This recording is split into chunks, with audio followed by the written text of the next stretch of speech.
Edinburgh is the scene for tonight's live World League action, as the Scottish Claymores will look to slay the Barcelona Dragons. Two teams in desperate need of a win. There's no turning back now for either of them.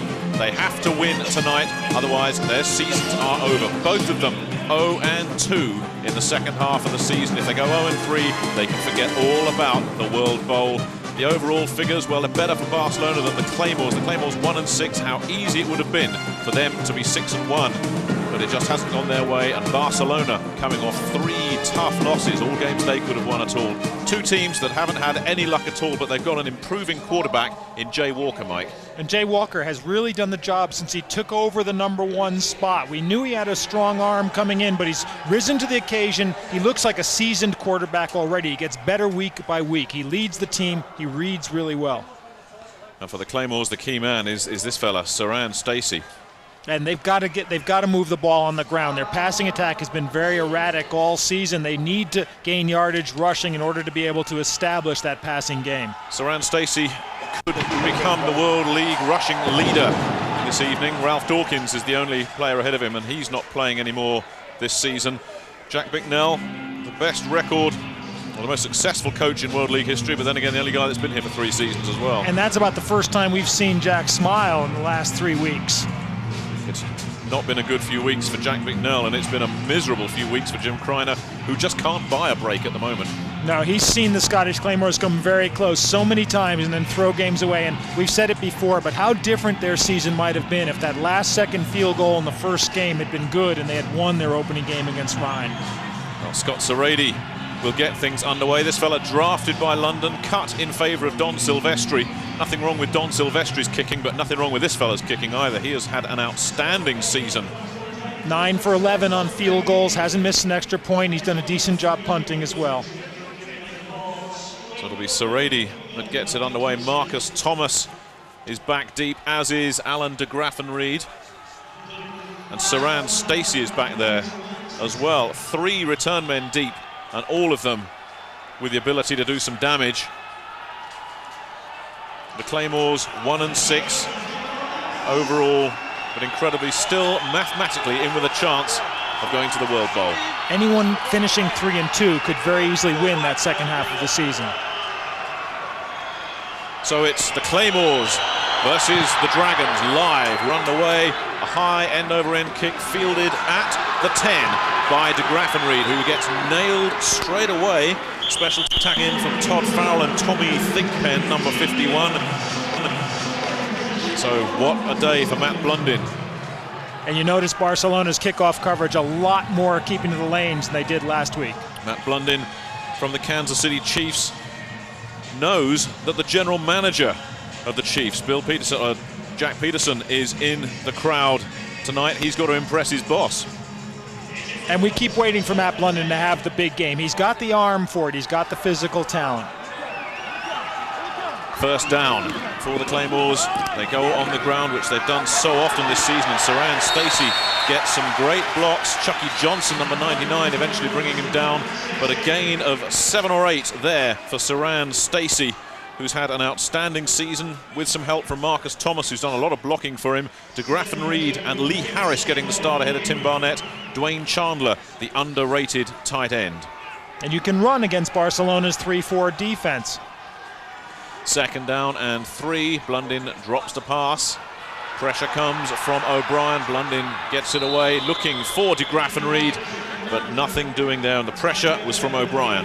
And you heard Horace Morris say Blundin's a big guy, takes a lot of time to get the ball away, and Kevin O'Brien was taking advantage of that. The Claymores' offensive line has been their Achilles heel this season.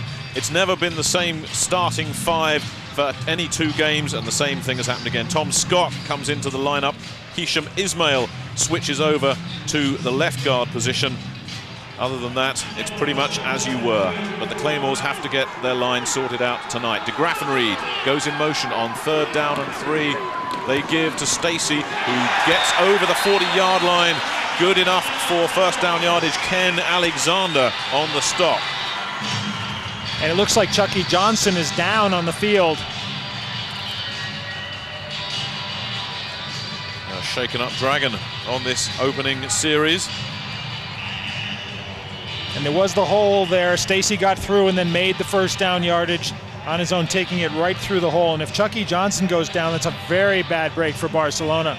Not much depth on that defensive line. Chucky Johnson, one of the starters all season, plays in a three-man line. And really, if he goes down, they've got Keith Traylor and they've got Vladimir Illich, the German. And Traylor was an NFL allocation from the Chiefs, but he hasn't been healthy. He's really now, only for the first time all season, at full speed. So we may be seeing a lot of him today if Chucky Johnson's actually hurt.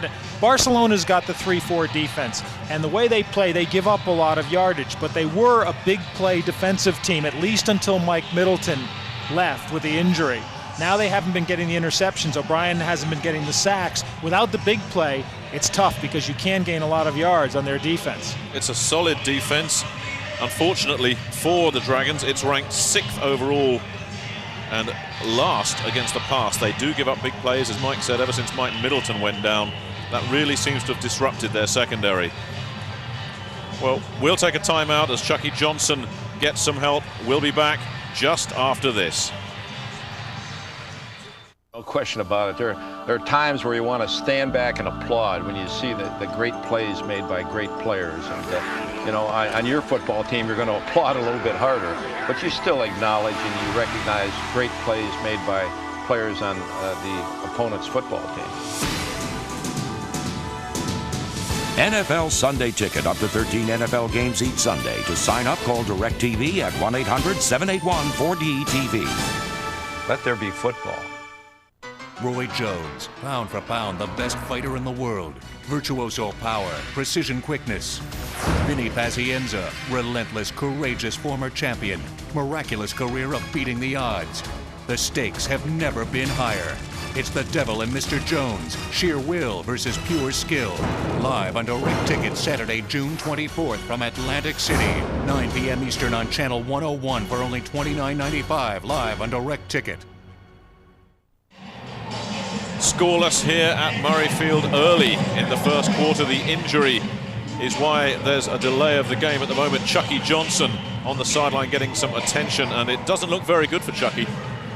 Now, when Keith Traylor has come in for him, and it looks like they may be putting Traylor at nose tackle and moving Byron Bonds to the left end spot.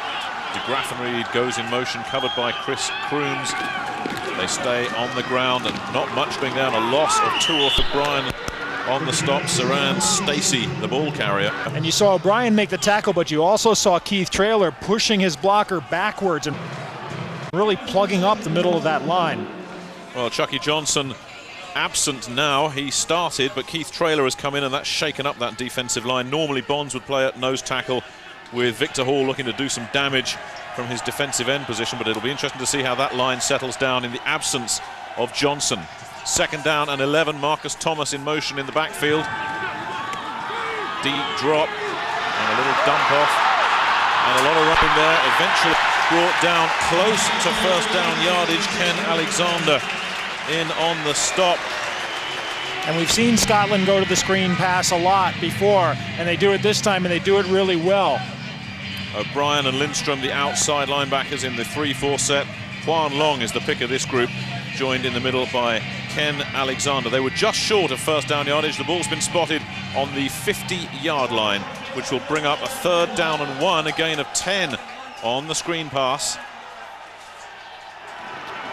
They stay on the ground, and Stacy bounces off one tackler, turns the corner, and may just have got the first down that he needed. Eric Turner, number 28, stayed with him, and it depends where they spot the ball, but there was some space for Saran Stacy, but Turner closed him down very quickly. Ken Alexander was stunting in and came in and gave Stacy a good knock, but Saran kept his feet and kept it. I think you'll see Alexander come right through the middle of the line, right there, bump Stacy, and he looks for running room now, but he didn't make the first down. Turner did a nice job of coming up quickly before he could get to the corner. So a great job from Eric Turner means that the Claymores come up empty, so Sean Conley fields a high snap, and it's blocked.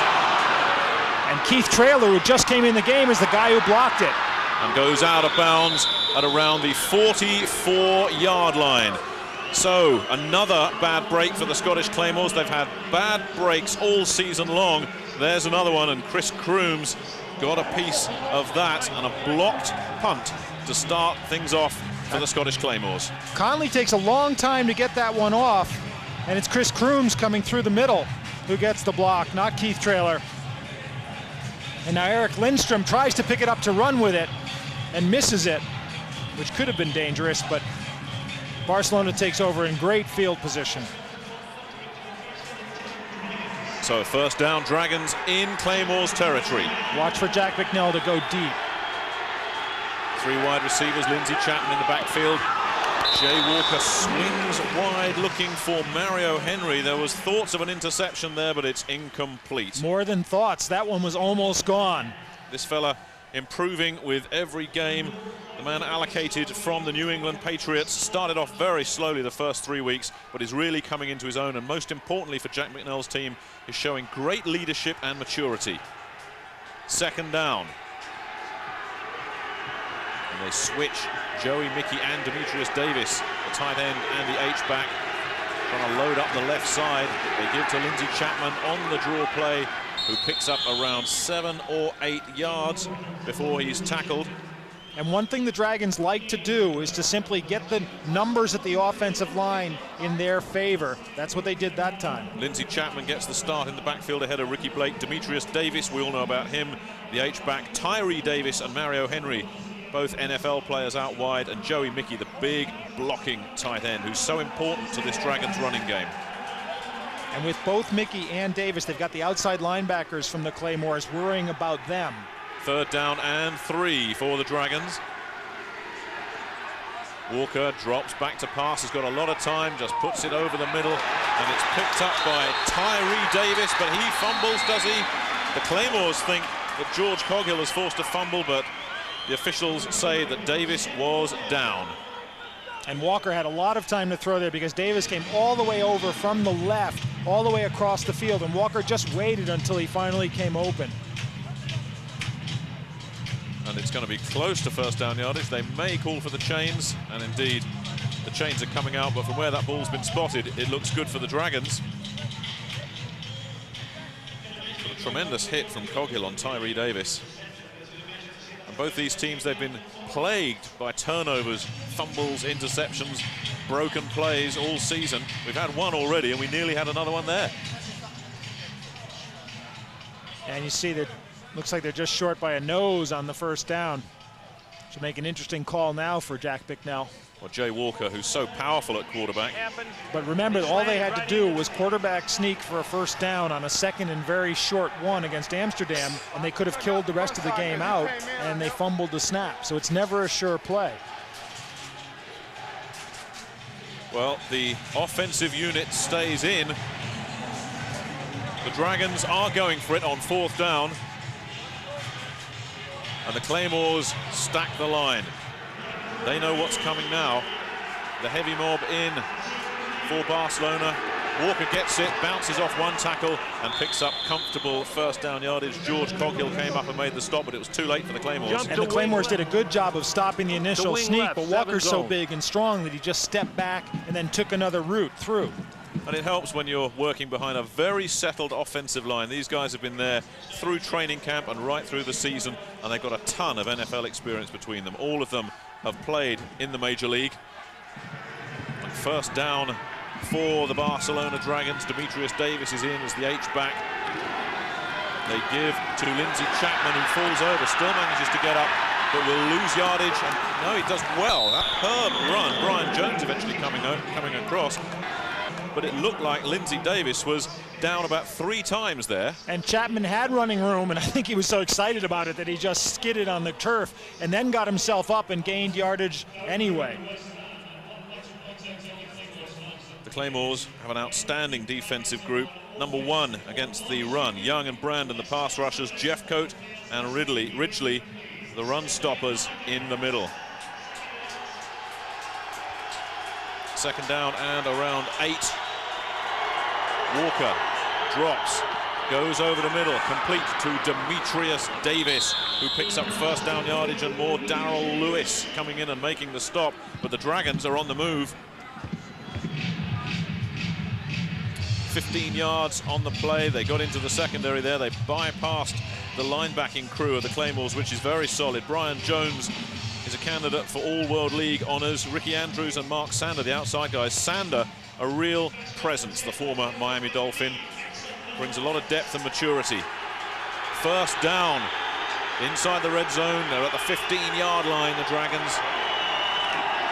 They give to Lindsey Chapman, who turns the corner and picks up 7 yards before he's tackled.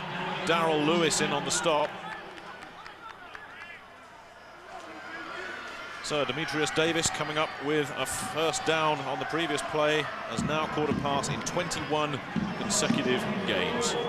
And a nice block by Mo Elowanibi, leading Chapman to the hole there and opening it up for him. A gain of 7 for Lindsey Chapman. Once again, they switch their 2 tight ends. Mickey and Davis switch from right to left. Second down and 3. They give to Ricky Blake, who meets a wall of Claymores led by Mark Sander and Troy Ridgely. James Spencer in there as well.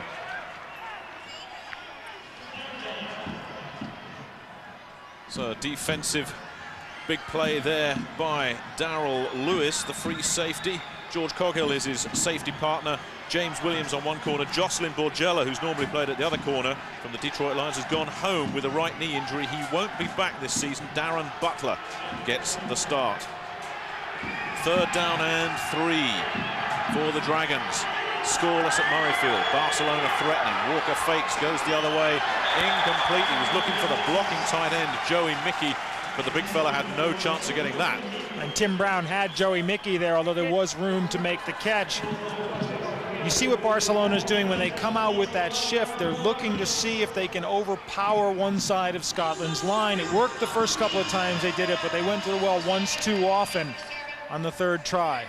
Scott Zerady will attempt a 25-yard field goal. He's missed from 32. He's had a 52-yarder blocked, and that's it. His other 19 attempts have all been successful. He's had a great year. That'll be more like a 26-yarder.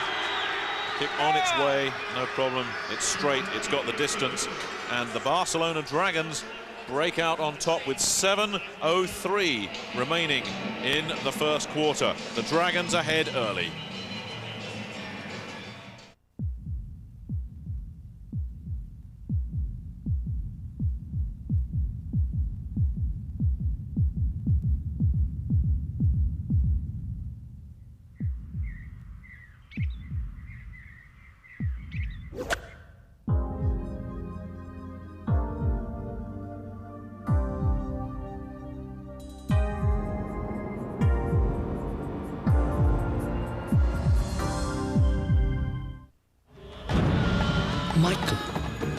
Michael Jordan. To find what you desire requires a great effort. You look thirsty. Gatorade? Thanks. I've come. I know why you have come. You wish to know the meaning of life. And? Life is a sport. Drink it up. That's what I figured. An unexpected guest has arrived. Something unusual was reported entering our atmosphere last night. And soon, everyone's life will be transformed. What the hell is that? A visitor, I presume. It's looking for a home. All I know is really you.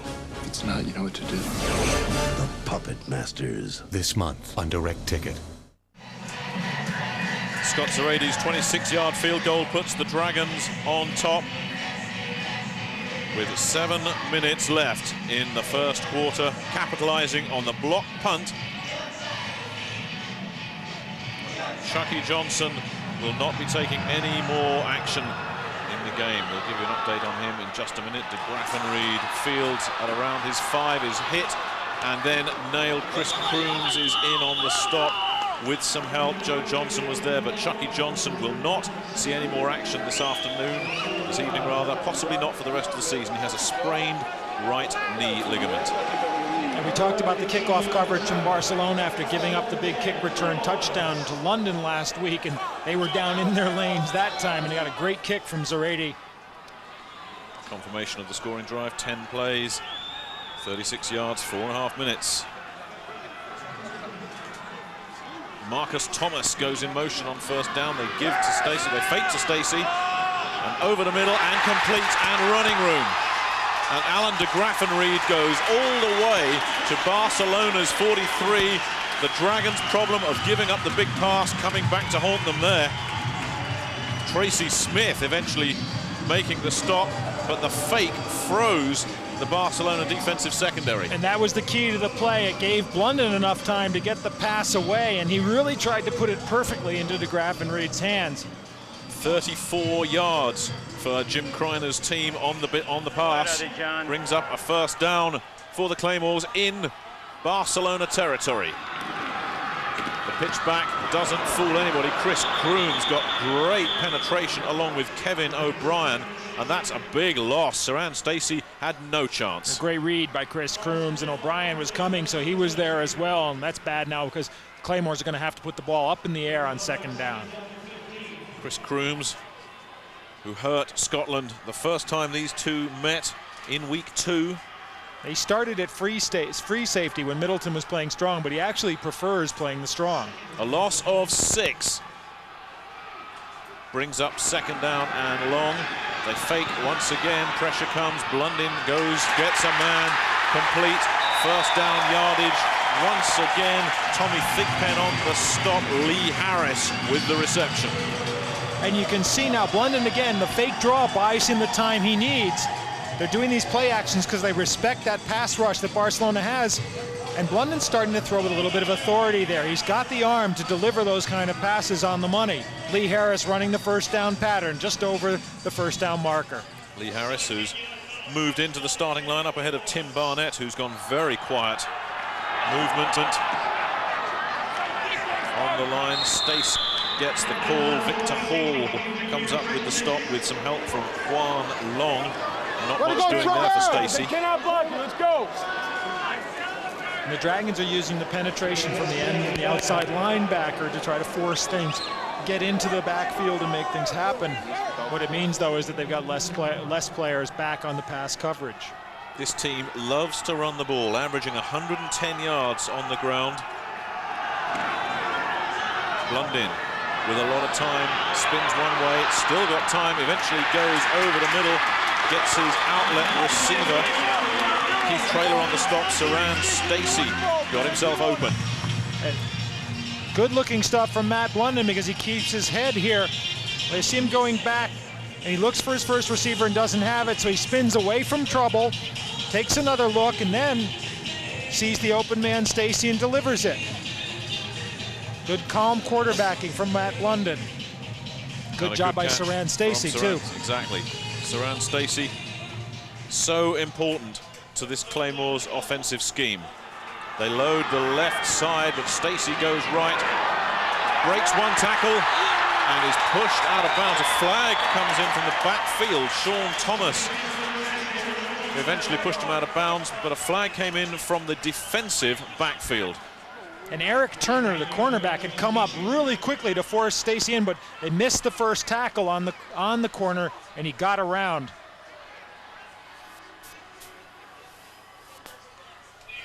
But it goes against the Claymores, a hold. So that will come back. And how many times has Jim Kreiner seen this? When something good happens, something bad happens as well. Holding, number 83 offense, 10-yard penalty, repeat third down. That's Dwayne Chandler, the tight end. It's a tight end. He'll line up on the right of your screen. It's the top man on the line on the right. He's got the outside linebacker there, and he's just got a hold of it. You see Taylor comes up, and Marcus Thomas handles him. But there's Chandler wrestling the outside linebacker O'Brien down as O'Brien almost made the tackle. So it's third down and long for the Claymores. Blunden gets good protection, but runs into Kevin O'Brien. Vic came in as well, and Blunden was nailed, and O'Brien is still looking for the ball, and the referees really should get in there and stop this. Totally unnecessary, that. And the thing is, what you need is a couple of really loud whistles at that point, which we didn't have. Well, O'Brien has been sick all week with a stomach bug. but there was no sign of that here. Now watch O'Brien on the rush. Takes the tackle to the outside, but London now doesn't throw and moves into trouble. This is something he's done. He didn't do it last time he spun away. This time he starts looking sideways before he comes through. So O'Brien coming in with a big play there. Started off the season so well, but teams started to wise up to him a little bit, and they respected his pass rush ability. The high snap once again. The last punt was blocked. This time they leave it alone. And a little dump takes a favorable bounce as far as the Dragons are concerned, and is down at around the 11-yard line. And you see Kevin O'Brien there, and I think Horace Morris will be able to tell Gary something about the way defenses will start keying on you when they realize that you're the guy who can make trouble on that pass rush. Well, both these two teams hoping to go to the World Bowl against the Amsterdam Admirals. The date has been set. The town has been set. It's in Amsterdam on Saturday, June the 17th. A 6:30 Central European time kickoff. Amsterdam against who knows? Will it be one of these two teams? Will it be the Rhine Fire, Frankfurt Galaxy, or the London Monarchs? That second place still very much up for grabs. First down, Walker fakes, swing pass, and not much doing there. Brian Jones came over and stopped Ricky Blake pretty quickly there. A pickup of maybe a yard at best. And Walker didn't have anything downfield and did a good job of just checking off to Ricky Blake, who was waiting there for the ball. And they're giving him a couple of yards on the completion. Ricky Blake. This Barcelona offensive line has given Jay Walker a lot of time to throw in the last 2 or 3 games. Tyree Davis is wide left.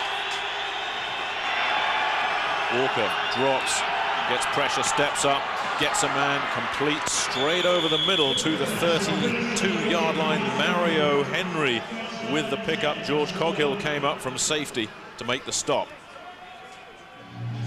And when Jay Walker gets the time to see these guys, he can deliver the ball on the cut. And you'll see Henry cutting over from the left side of your screen in the middle. Walker delivers it there, right in the seam between the two defenders.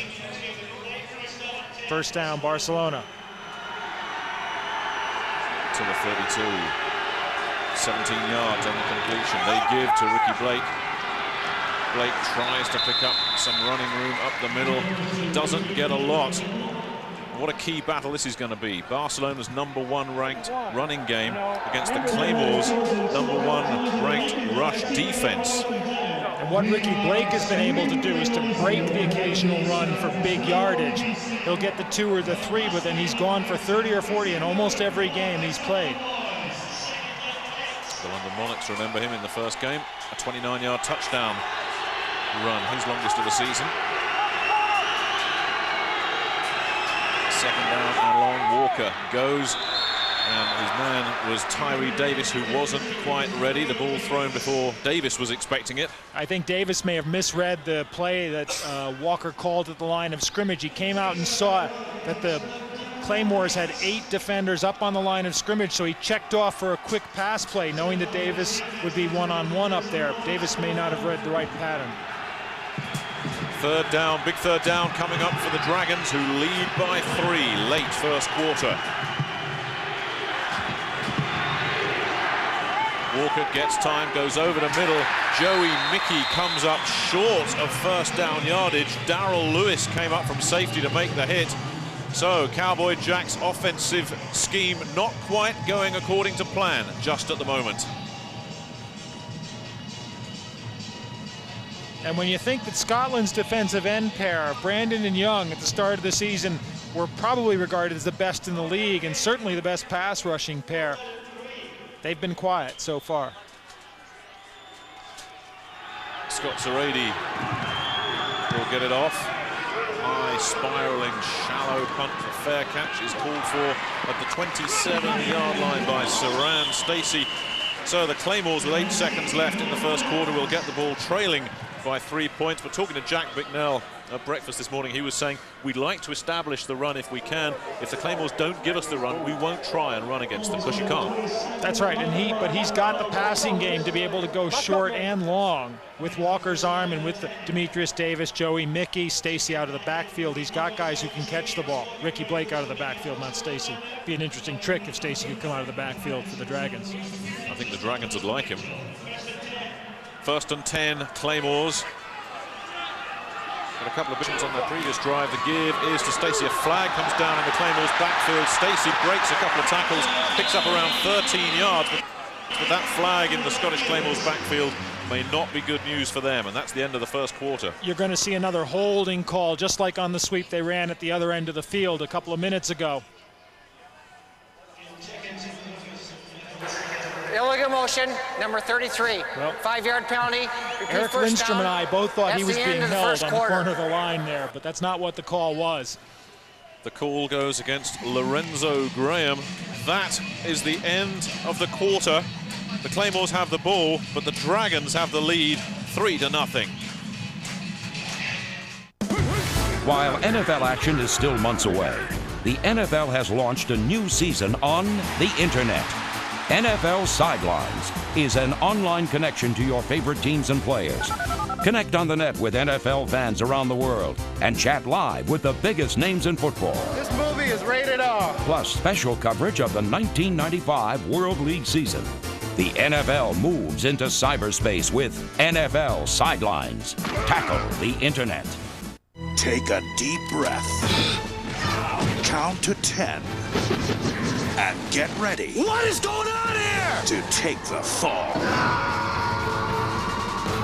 Charlie Sheen. Are you out of your mind? Yes! Yes, I am! Nastasha Kinski. How do you stop this thing? Terminal Velocity.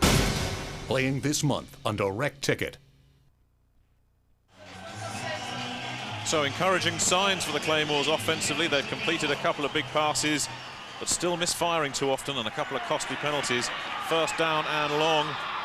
Blundin almost picked off.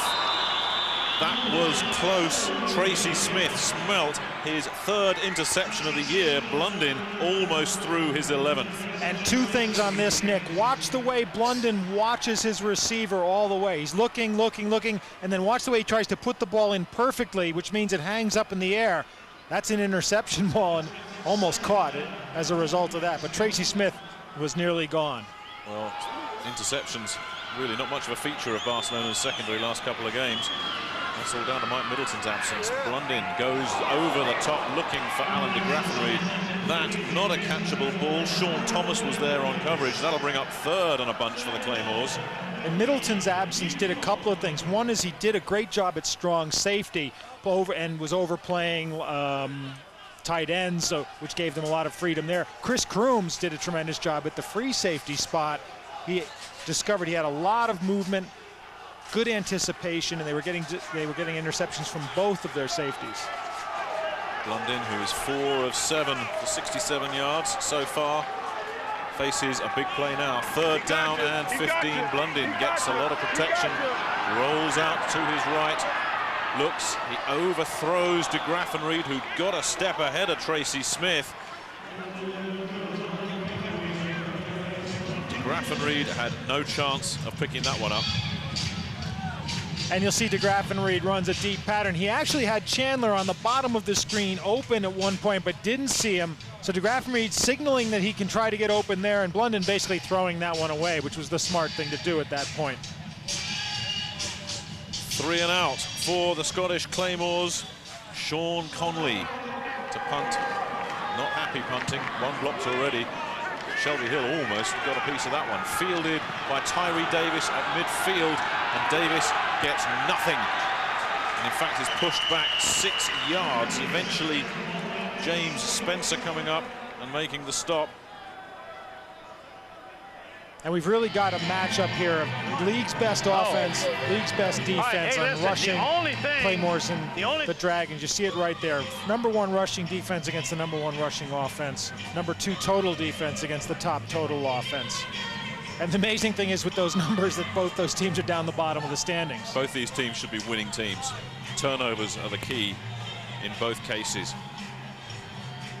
And neither of them, it's fair to say, have had much luck all season. First down for Barcelona, leading by 3. They have pretty good field position after that punt from Conley over the top, and that another potential interception there. These two quarterbacks a little bit shaky at the moment. Darren Butler, number 21, almost got a piece of that. And give Alan Young some credit on that one, because it was his pressure that forced Jay Walker to rush the pass. You'll see Young coming in on the bottom of your screen, 94. And Walker gets it away, but gets it high and nearly picked off. Second down and 10 for the Barcelona Dragons. Walker 5 of 9 so far. Both quarterbacks hot and cold. Movement, all sorts of action on the line. Flags everywhere, 4 of them down on the field. And it's that old decision. Did they move or were they drawn? Enough flags for an Armistice Day parade there. Encroachment, number 95, Tyree defense, Davis was about 5 5 yard yards penalty, downfield. repeat second down. But it goes against the Scottish Claymores. Now watch the right side. Right there, there's the offside. He makes the contact, and then everybody starts moving as a result of that. No question, Mike Brandon offside. Mike Brandon, drafted by the Colts. Got the talent to go back into the NFL. Mickey and Davis both switch to the left side of the line. And they stay on the ground. Ricky Blake, who looks to turn the corner and picks up 2 or 3 yards before he's bundled out of bounds. Corris Irvin, number 29, the former London Monarch, came up and made the tackle. And again, what they did on the shift was they then count the number of defenders who are there and run the running play at the short side. What the Claymores do is then stunt the linebackers, and they've got the defensive backs coming up quickly, anticipating the run. So Ricky Blake will rip off big yardage sooner or later. Walker on 3rd and 3, fires, gets a man, complete to Mario Henry. Darren Butler on the stop, but it's another Dragons first down. Little first down pattern to Mario Henry, and those are the ones that you've got to catch. Just coming a little bit over the middle, and a quick throw from Jay Walker. Walker and Henry know each other pretty well. Both of them come to Barcelona from the New England Patriots. And you saw Chris Perez in the line. We don't mention him very much. 77, the big tackle. He's the all-purpose fill-in for that Barcelona line. A first down after the pickup from Henry. Walker looks straight away to his right, gets a man. Tyree Davis breaks one tackle, picks up close to first down yardage, pushed out of bounds by Darren Butler. And Jay Walker's enjoying it out there. Now watch Tyree Davis walking the sideline here after the catch. Beginning of the season, Bicknell said he had 2 receivers, Davis and Henry, he thought were better than anybody in the World League the first 2 years. Nice move by Tyree Davis. It's up in front of those sticks. Got past Tim Brown, got the first down. And of course, as you say, Walker's going to be throwing to Mario Henry for a long time up in New England. Walker is wide right, or Davis rather is wide right. They stay on the ground, but not much doing there at all for Ricky Blake. Alan Young read that. Darrell Lewis came up from secondary. And Blake may have got back to the line of scrimmage, but no more. Barcelona's offensive line is giving Walker time to throw, but they're not getting that firing out that they were getting against London, against the defensive line. They're being stacked up there by this Claymores line. It's a real battle in the trenches. An outstanding offensive line against an outstanding defensive line. This game could be won and lost right there. Second down, and again, all sorts of jumping around, flags from all over the field. Gerald Jeffcoat, number 99, pointing at the Barcelona offensive line. I think it was Ed King, the left guard, who was going back to pass block before the snap. False start, number 64, offense prior to the snap. That is indeed Ed King, penalty, the former Cleveland Brown down. and Green Bay Packer, 31 NFL starts. And you'll see, Ed, he's right in the middle of your screen there. He's moving, he's ready. Hey guys, what happened to the rest of you? So the flags go back into pockets. That's Barcelona's first flag. Scotland have picked up a couple of expensive ones that hurt earlier drives. Jim Priner looking for his second win of the season. How close this team has been to being one of the best in the World League, if not the best. I think one of the things the London Monarchs can tell you is one of the ways you have to be the best is to avoid mistakes. And the key to their win in Barcelona last week was no turnovers. And Brad Johnson had a very effective game at quarterback for the Monarchs. Possibly his best day of the season. Walker on second and long, drops, fires to his favourite receiver. And it's not his favourite receiver, it's Tyree Davis this time. Number 82, who was pushed out of bounds by James Williams. Tyree Davis would be my favourite receiver. He catches it if it's thrown to him. Does another good sidelines pattern. Knows he's going to get hit as he makes the catch and makes it. It helps if you're called Davis in this Barcelona offensive scheme. There's Tyree catches the long ones. There's Demetrius, the H-back, catches the short stuff. Tyree had 39 coming into this game, and Demetrius had 38. Mario Henry, he's had to settle for 23 catches. And the Claymores show blitz. Flags everywhere once again, and is that Barcelona offensive line getting the jitters? Chris Perez this time. All I had to do was mention him, and there it went. And he messed up. The curse of Carlson.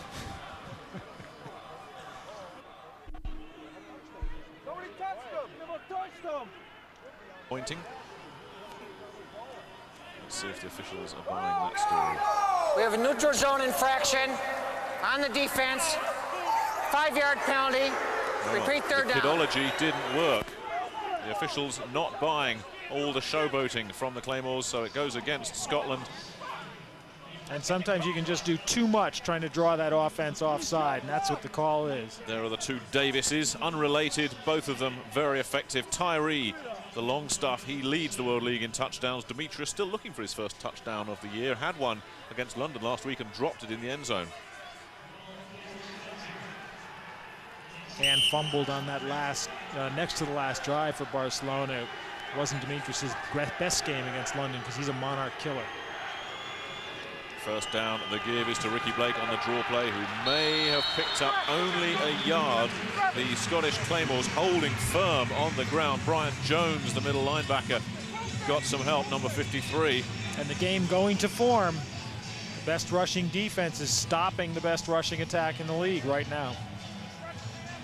Although Jack Bicknell said that he won't run on this team if he doesn't think they can do it. I wonder if they're softening him up, softening the Claymores up for a deep pass. This is certainly well into Jay Walker's range at the 20-yard line. He can drop it through the end zone from there. Complete, first down, Mario Henry. And Walker sensed that the linebackers were coming, and he got rid of the ball quickly to Henry for the first down. A good read by Jay Walker just off the quick three-step drop. And this has been an impressive drive. They're deep into the red zone, which is the opponent's 20-yard line. And when they get there, they score 30% of the time, as you can see. I'd like that to be a little bit more effective. It's first and goal from the 8-yard line, and this has been a good drive from the Dragons, but they'll be looking to punch it in here. They fake the handoff. Blake with trouble. Mike Brandon's after him, and it's tipped away, broken up in the end zone. Brandon put some pressure on Jay Walker, who couldn't throw the way he wanted to. That was always going to be a tough one to complete because you're trying to hit the man at the back of the end zone with a lot of white jerseys between you and him. But the play action doesn't do what they wanted because Brandon's there, and as we've seen with London, sometimes you've got these quick defensive ends. It doesn't give the quarterback lots of time.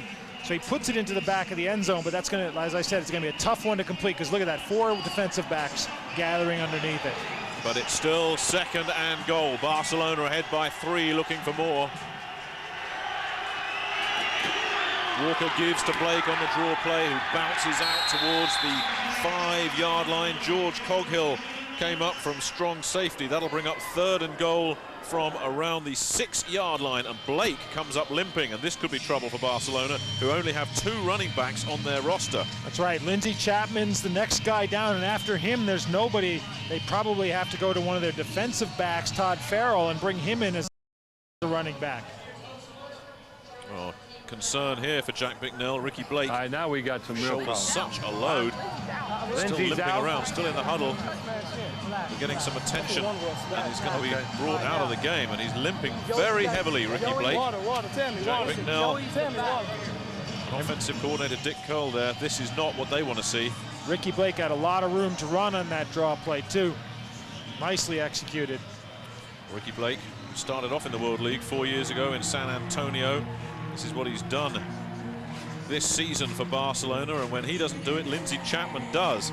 But if that injury is serious, Chapman's going to have to do it all on his own.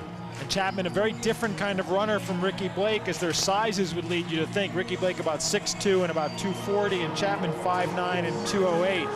Chapman's low to the ground. He's got good, quick acceleration. He squirms through the holes.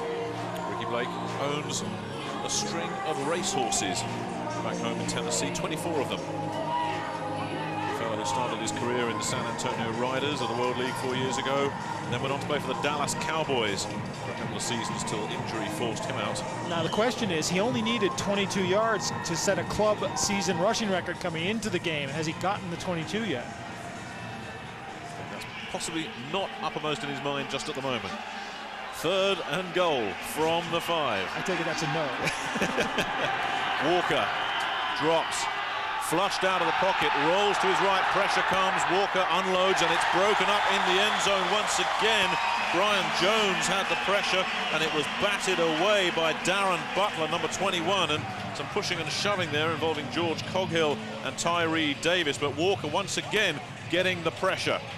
And you see Walker doesn't have anybody to throw to, and then the pressure comes on. They even had Joey Mickey back pass blocking for him, so he tries to get it to Davis. It's tipped away by Darren Butler, and then Davis and George Coghill have a small discussion on the relative strengths of pass attack against pass defense. It'll be another chip shot for Zarady. That one close to the right hand upright, but through safely. So the Dragons fail once again to get in to the end zone. They settle for yet another Scott Zarady field goal, and they lead the Claymores 6-0. Abilities are on the sideline. If I want or need any information from up above, I can always get it from my assistant coach on the sideline that's got a headset on. But when I go into a game, I want to be totally prepared on each and every situation that I'm confronted with, and I don't want interference or listening to what somebody else thinks. NFL Sunday Ticket, up to 13 NFL games each Sunday. To sign up, call DirecTV at 1-800-781-4DTV. Let there be football. There's a place near you where the mountain climbers never touch the ground, where the bodies are made of iron and the bikes of titanium alloy. It's Performance Bicycle Shop with over 6,000 square feet of high-tech cycling gear. But if you go, bring a stump-jumping spirit and your Visa card. Because at Performance, they take cycling to the extreme, but they don't take American Express. Visa, it's everywhere you want to be.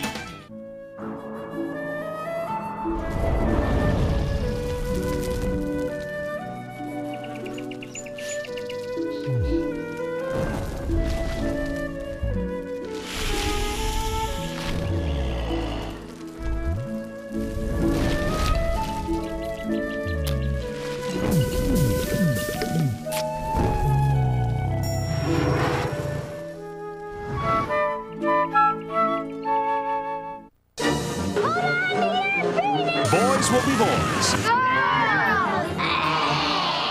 Girls will be girls. They'll all be rascals. From the director of Wayne's World and the Beverly Hillbillies. Why am I soaking wet? I used to have the same problem. The Little Rascals. Playing this month on Direct Ticket.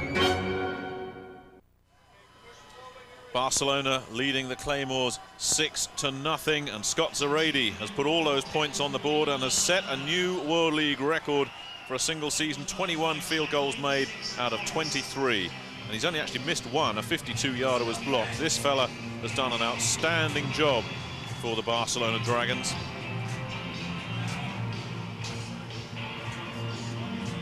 But you get the feeling that Jack Bicknell would have liked to have put one of those drives into the end zone.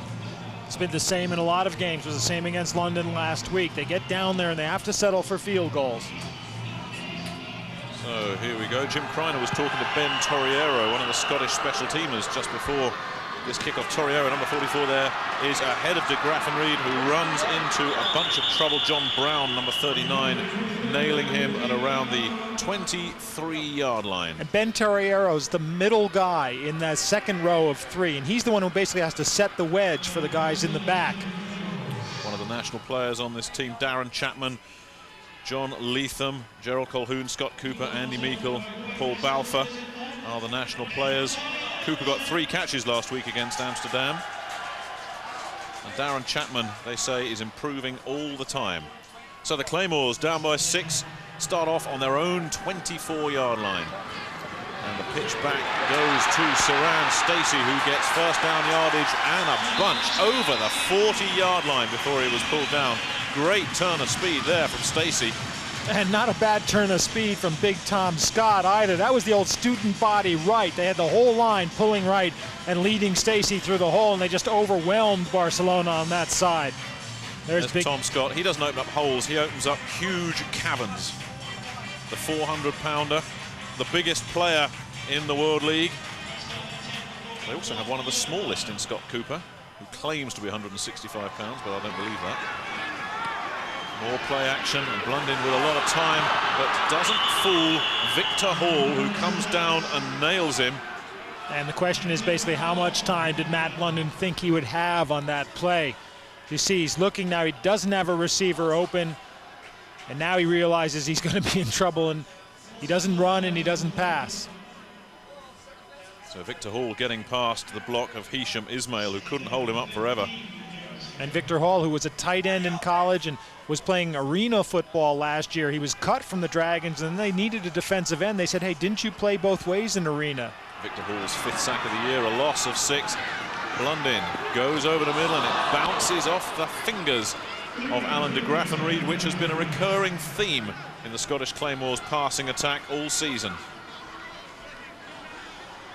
And over the middles where you've got to make the catches.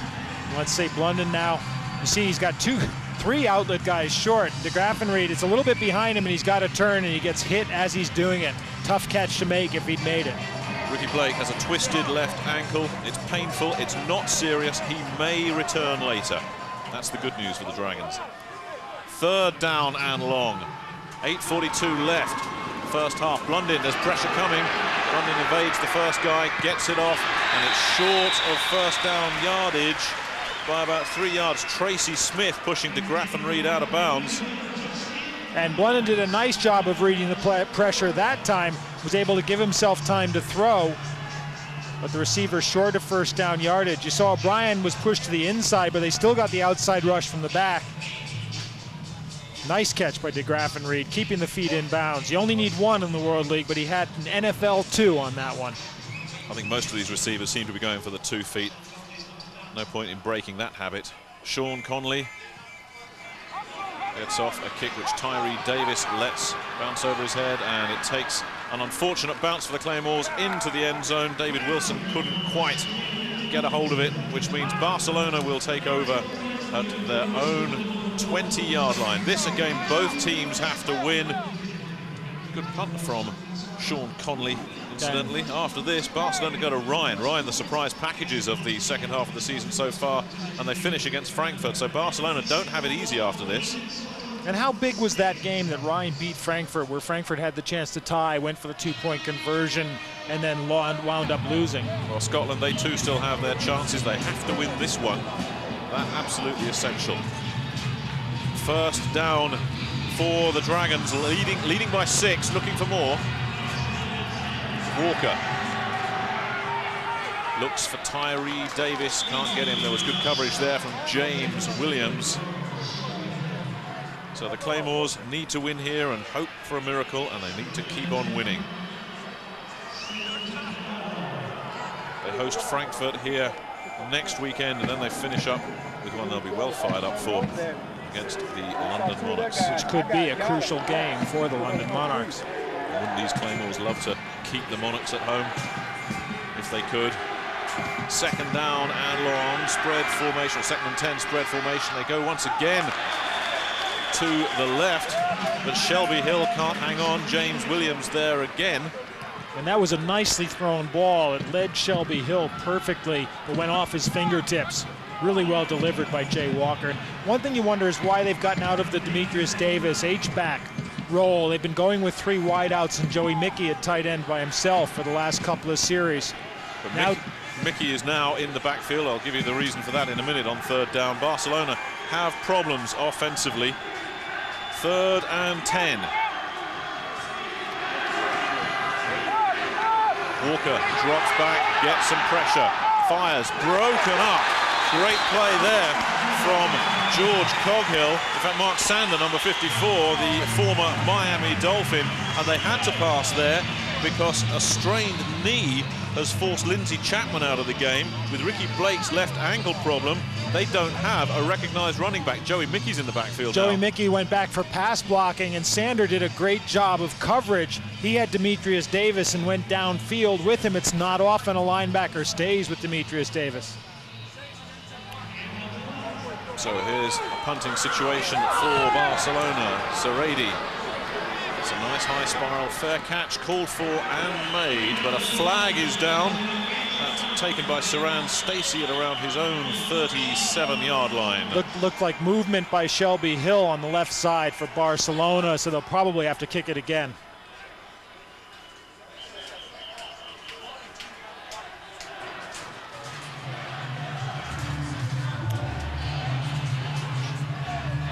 Bad news for Barcelona. Illegal motion at the snap. It should be Shelby Hill. Now, do you take the field position or do you gamble and go for it again? Make the Dragons push them back 5 Illegal yards motion. and make them kick it again. Number 39 offense. 5-yard penalty. Repeat 4th down. The call is against John Brown, number 39. Another one that Jack Bicknell doesn't like. Punt. No, because they got a good punt away. It was fair caught. They didn't have a return. Now you've got the danger of a block and the danger of a return again. And Zerady is standing on his own goal line now. Not as effective punting. He's just under 32 yards net average, which is not the kind of numbers that are going to have the NFL scouts beating a path to his door, but his kicking, a very different story. But this is not his strong suit. Zerady gets it off, and it's going to be fielded at around midfield. Saran Stacey calls for a fair catch at the 46, so it's almost a carbon copy of the previous one, but the Claymores get the ball 5 yards further up. You have to have the talent. You've got to have the size, the speed, the talent to compete. The thing that you really can't measure is the heart. And then the other thing that you have to be made aware of as soon as you can is his ability to learn, to execute the detail of his assignment in a pressure situation. NFL Sunday Ticket. Up to 13 NFL games each Sunday. To sign up, call DirecTV at 1-800-781-4DTV. Let there be football. Hey, 49er fans. Your team just completed a record-breaking season. Player of the Year Steve Young and Jerry Rice paced the league's best offense, while Deion Sanders tightened up the D. Together, they won an unprecedented 5th Super Bowl. So, 49er fans, what do you do for an encore? The official 49ers championship video is available now. From the imagination of Tim Burton comes the incredible true story. Action! How do you turn this on? Shake his legs around. Looks like he's killing you. We're making another movie. I got the Church of Beverly Hills to put up the cash. Grave robbers from outer space. Grave robbers from what? Johnny Depp, Martin Landau, Sarah Jessica Parker, Patricia Arquette, and Bill Murray. How do you get all your friends to get baptized just so you can make a monster movie? Ed Wood, playing on DirecTV.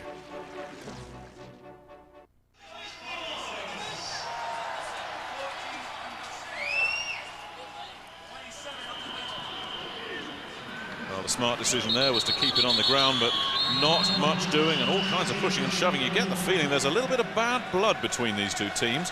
And if there isn't now, there soon will be. You saw the linebackers coming up and taking their stunt routes there would stuff that line, that running play right for a gain. Actually, they got a couple of yards out of it on second effort.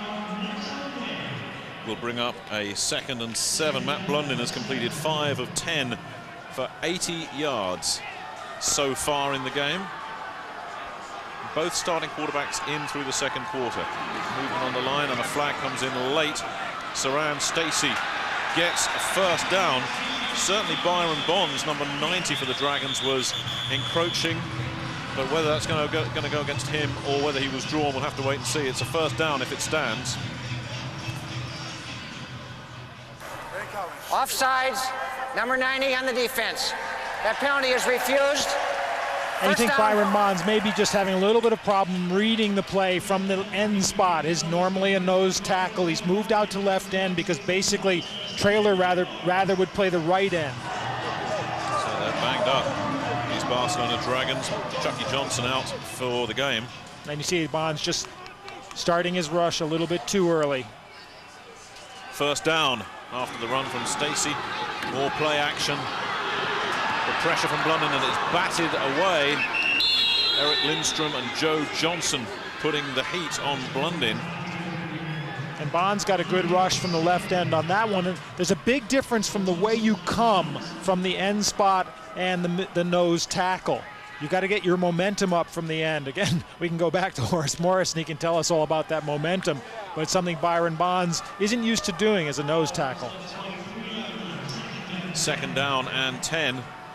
Barcelona leading, but they have problems. A lot of injuries to talk about. They stay on the ground, and great line blocking there. Some good running room, and the Barcelona defensive front just unable to stand up there, and Saran Stacey got some good yardage. You get the feeling, fellas back in the studio, that if Scotland are going to win this, it's going to be on the ground.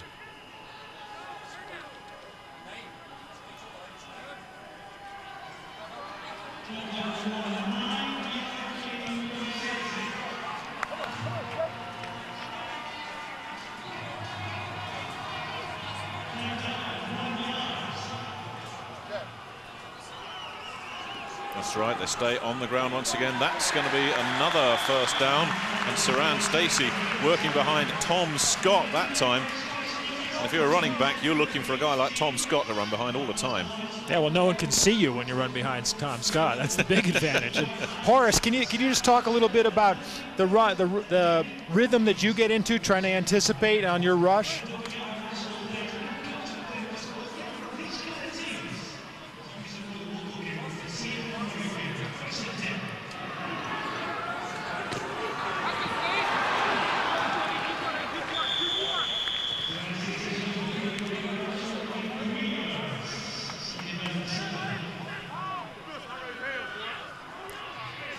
Do you think it's harder for Byron Bonds from that end spot?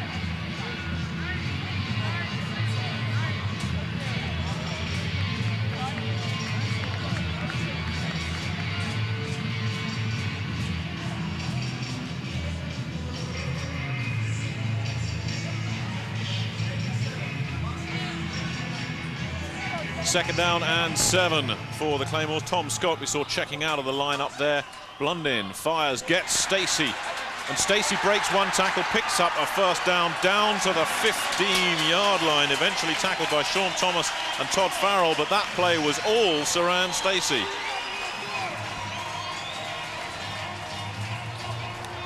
And you're going to see Blundin look for Stacey coming out of the backfield quickly and get the ball to him. Now Eric Turner's comes, sorry, that's 27, Todd Farrell comes up. And that is some little move by Stacey there. Turner comes up and makes the tackle the second time, but he's vaulting over that first down marker. An imaginary fence in Saran Stacey's way there. Didn't stop him getting a first down. The pitch back is to Stacey. Kevin O'Brien after him. Stacey beat him, but doesn't get a lot there. Victor Hall stayed at home. Juan Long was there too. Jack Bicknell's defense. We go one! Bending, but so far they haven't broken. Good linebacker play because O'Brien came up and forced him a little inside, and Juan Long came over to make the tackle. What was it, Foynaven who went over at the ground? Devin Locke. A touch of the Devin Locks about Saran Stacey there. Going over the hurdle that isn't there. Stacey takes a well-earned breather. He's done all the work on the ground so far for the Scottish Claymores, who also have Marcus Thomas, Lorenzo Graham and Joe Mickles they can turn to. But they take a timeout. Matt Blundin will check in with the sideline with his head coach Jim Prime. We see Tom Scott checking out of the lineup earlier on. He hasn't played for a year and a half, and they reckon he can go no more than 2/3 of the game before he's pretty well winded. Well, it's probably a good idea to try to keep him fresh for the whole game and not wear him out early. I tell you, he's moving pretty well for a big guy. He does. Next week, big one for London. Who can stop Amsterdam? Will it be London? They better if they want to go to the World Bowl. That's next Saturday. A game you'll be able to see on Sky Sports, of course. Ryan Fire entertain the Barcelona Dragons, and then on Sunday the Scottish Claymores will be up against the Frankfurt Galaxy here in Murrayfield. We'll have highlights of that one for you on Sky Sports as well. If any team goes 4-1, obviously second half of the season they're going to win it, but it's more likely you're going to have 2 or maybe 3 teams finishing at 3-2 and go to tiebreakers. Every game really important at this point. It's a good system in this kind of a league where you get off to a quick start without a whole lot of training, because a team that comes alive in the second half of the season does have a good shot. 2nd down and 10. Lorenzo Graham in the backfield, and it's touchdown Scotland. Matt Blundin threaded the needle, and Alan de Graffenried came up with a big one.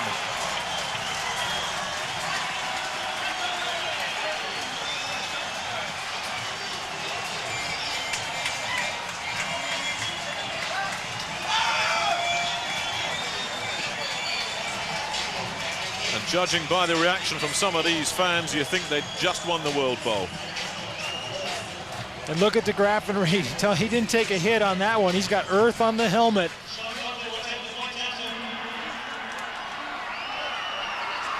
Sean Conley will attempt the point to put the Claymores ahead. They lead it 7-6 after Blundin's 16-yard pass to Alan de Graffenried. And that's the first rush passing touchdown that the Claymores have scored in something like 5 games. And Blundin does a nice job of standing in against the rush. In fact, I think it was Lindstrom rushing who nearly blocks the pass. Now watch, he looks left and gets rid of it. You saw Lindstrom jumping there and hits de Graffenried perfectly in the chest. Nicely thrown ball. De Graffenried takes it in the air. Nice safe hand, safe catch, and a good touchdown. A big one for the Scottish Claymores. Their first passing touchdown since week 3. They've had 5 since, all of them from Saran Stacey.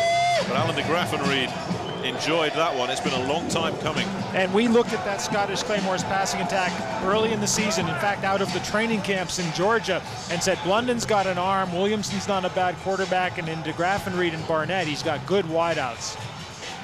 That was the theory. The practice hasn't quite worked out that way. They've had all sorts of problems on the offensive line, this team.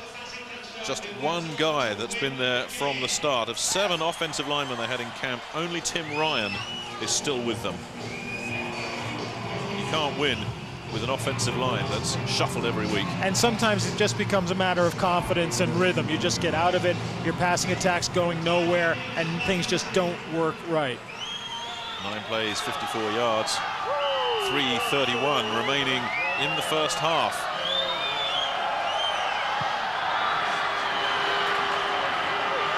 Tyree Davis fields at around his own 10. Tries to go one way, tries to go the other, still on his feet, but there's nothing doing there, and he's eventually smashed down. Corris Irvin, number 29, stood him up. Lorenzo Graham finished him off. And Ben Torriero was in the thick of that as well, number 44. The former Harrogate Hawk, a real special teams star, this fella. Let's take a look at him in action. And it's second effort by Torriero because he gets met by Eric Lindstrom well up the field. Straight in. Henry gives him 2 good hits. 3. A real momentum stopper for Scotland. Now the Dragons with a first down. This team has problems. No running backs, and that's tipped and batted away, and nothing doing there for Jay Walker. And the Claymores know this team has to throw the ball now. And what a huge advantage that gives you defensively. Mike Brandon got great penetration there. Watch on the right side of your screen where Brandon's going to come from, and he just gets the hand up. He's still being blocked by Bradley, but he gets the hand up and blocks the ball. Mike Brandon with the Cardinals last season. 2nd down and 10 for the struggling Barcelona Dragons. Walker drops back to pass again, goes high upstairs looking for Tyree Davis. Darren Butler was there. And the thing with Darren Butler is he's the fastest guy on the team, and they thought coverage-wise he was a lot quicker than Borgella, but Borgella compensates for that with hard hitting, and we just saw some hard hitting from Darren Butler there. Darren Butler was taken in the 23rd round of the draft by the Claymores and then released. But when Borgella went home, he was the logical replacement. 3rd down for a Barcelona offense that's basically ground to a halt. And Demetrius Davis felt the heat from Brian Jones and couldn't hang on, and it's 1, 2, 3 and out again for the Barcelona Dragons. This team's in trouble. There is a flag down. Davis now comes up limping. And if he's hurt, that'll be the 4th Dragon needing medical attention on the sidelines. This flag could be important. If it's against Barcelona, it'll be declined. Holding, number 76, offense. That penalty is refused. 4th down. Bradley's the right tackle now, playing against Mike Brandon, the left defensive end. Right there on the right of your screen, 76. Joey Mickey goes out on the pass pattern, and there he is, wrestling him down by the neck. Not much question on that call. Serradi will get rid of it. Low kick, takes a hop at around midfield to the 40 and no further. Down at the 40-yard line, but the Scottish Claymores have good field position. But Barcelona, since losing their 2 running backs, they've tried 6 passes, all of them incomplete. And it's tough when the team's laying back and they know you've got to pass. It makes it tough to throw the ball. And how fired up now were the Claymores on that defensive series. Great kickoff coverage, 3 good plays defensively. Momentum's all Scotland's way. And Jack Bicknell is probably thinking, well, what else can go wrong? It's been that kind of season for Cowboy Jack. 3 awful losses, all of which could have been wins. And the rain falling here at Murrayfield, and it's falling on Jack Bicknell and the Barcelona Dragons at the moment. No running backs healthy for the Dragons. And the Claymores have the lead. They also have Siran Stacey, who is having an inspired game. 4 yards. Vladimir Illich, number 74, the German, coming in and making the stop there. And again, Stacey stopped at the line of scrimmage, but second effort gets him the extra 4 yards. Barcelona got most of those yards, in fact all of those yards, when they had a couple of healthy running backs. Scotland are starting to put the pressure on Cowboy Jack now. And with the rain, you'd want to keep the ball on the ground as well. It's another bad factor for the Dragons. London drops, gets a lot of time, just dumps it off. Stacey having a huge gain, goes out of bounds, stops the clock at around the Barcelona 36, and all the momentum now is with the Claymores. And Matt London looking downfield, but it almost looks like he's going to go to his safety valve, Stacey, right from the start. And there's Stacey. He's beating the linebackers through. On long, the middle linebacker had the coverage. And Stacey just going out of bounds. He's running, he's catching, and he's carrying the ball. And does the smart thing stepping out of bounds there, because he's taking a pounding on every play. Why take one unnecessarily? First down, the Claymores, they stay on the ground, on the draw play. Siran Stacey will pick up another 3 or 4 yards. And that is the 2-minute warning. Everything going the Claymores' way at the moment. They lead it 7-6. We'll be back in just a moment. Pass. And then as the play unfolds, you follow it. If it's a running play, you go to the point of attack, knowing what we have to get done in order to make the play successful. If it's a pass play, as the quarterback goes back, then I immediately transfer my attention to the coverage down the field, because the coverage then dictates what the quarterback does with the football. NFL Sunday Ticket. Up to 13 NFL games each Sunday. To sign up, call DirecTV at 1-800-781-4DTV. Let there be football. June 2nd on Direct Ticket, the Conquistadores arrive. Miguel Angel Gonzalez defends his title for the 8th time. 21-year-old champion Alejandro Gonzalez makes his East Coast debut. Undefeated Marco Antonio Barrera makes his first title defense. Hector Acero Sanchez faces #1 contender Daniel Zaragoza. Los Conquistadores, Friday, June 2nd at 9 p.m. Eastern on Channel 101 for only $19.95, live on direct ticket. Welcome back. 1:59 to go. First half. Scotland leading Barcelona by a point, but they have the ball, and Saran Stacey is a one-man wrecking crew out there. 110 yards total offense. The rest of the team's 79. I think that stat right there illustrates the importance of Saran Stacey to this Claymore team. They've said all season he's the guy who they've got to get the ball to. The question was, how could you do it? And if you gave it to him running, would the line open holes for him? Second down and 6. Blundin drops to pass, gets the pressure, looks for the screen. They've got it set up. Stacey, though, is nailed. Keith Traylor, number 75, came back and flattened him. A flag is down. And one of the things you can try to do when you see the screen is to put so much pressure on the quarterback that you force him to float that pass and give your guys time to get the coverage, which is exactly what happened there.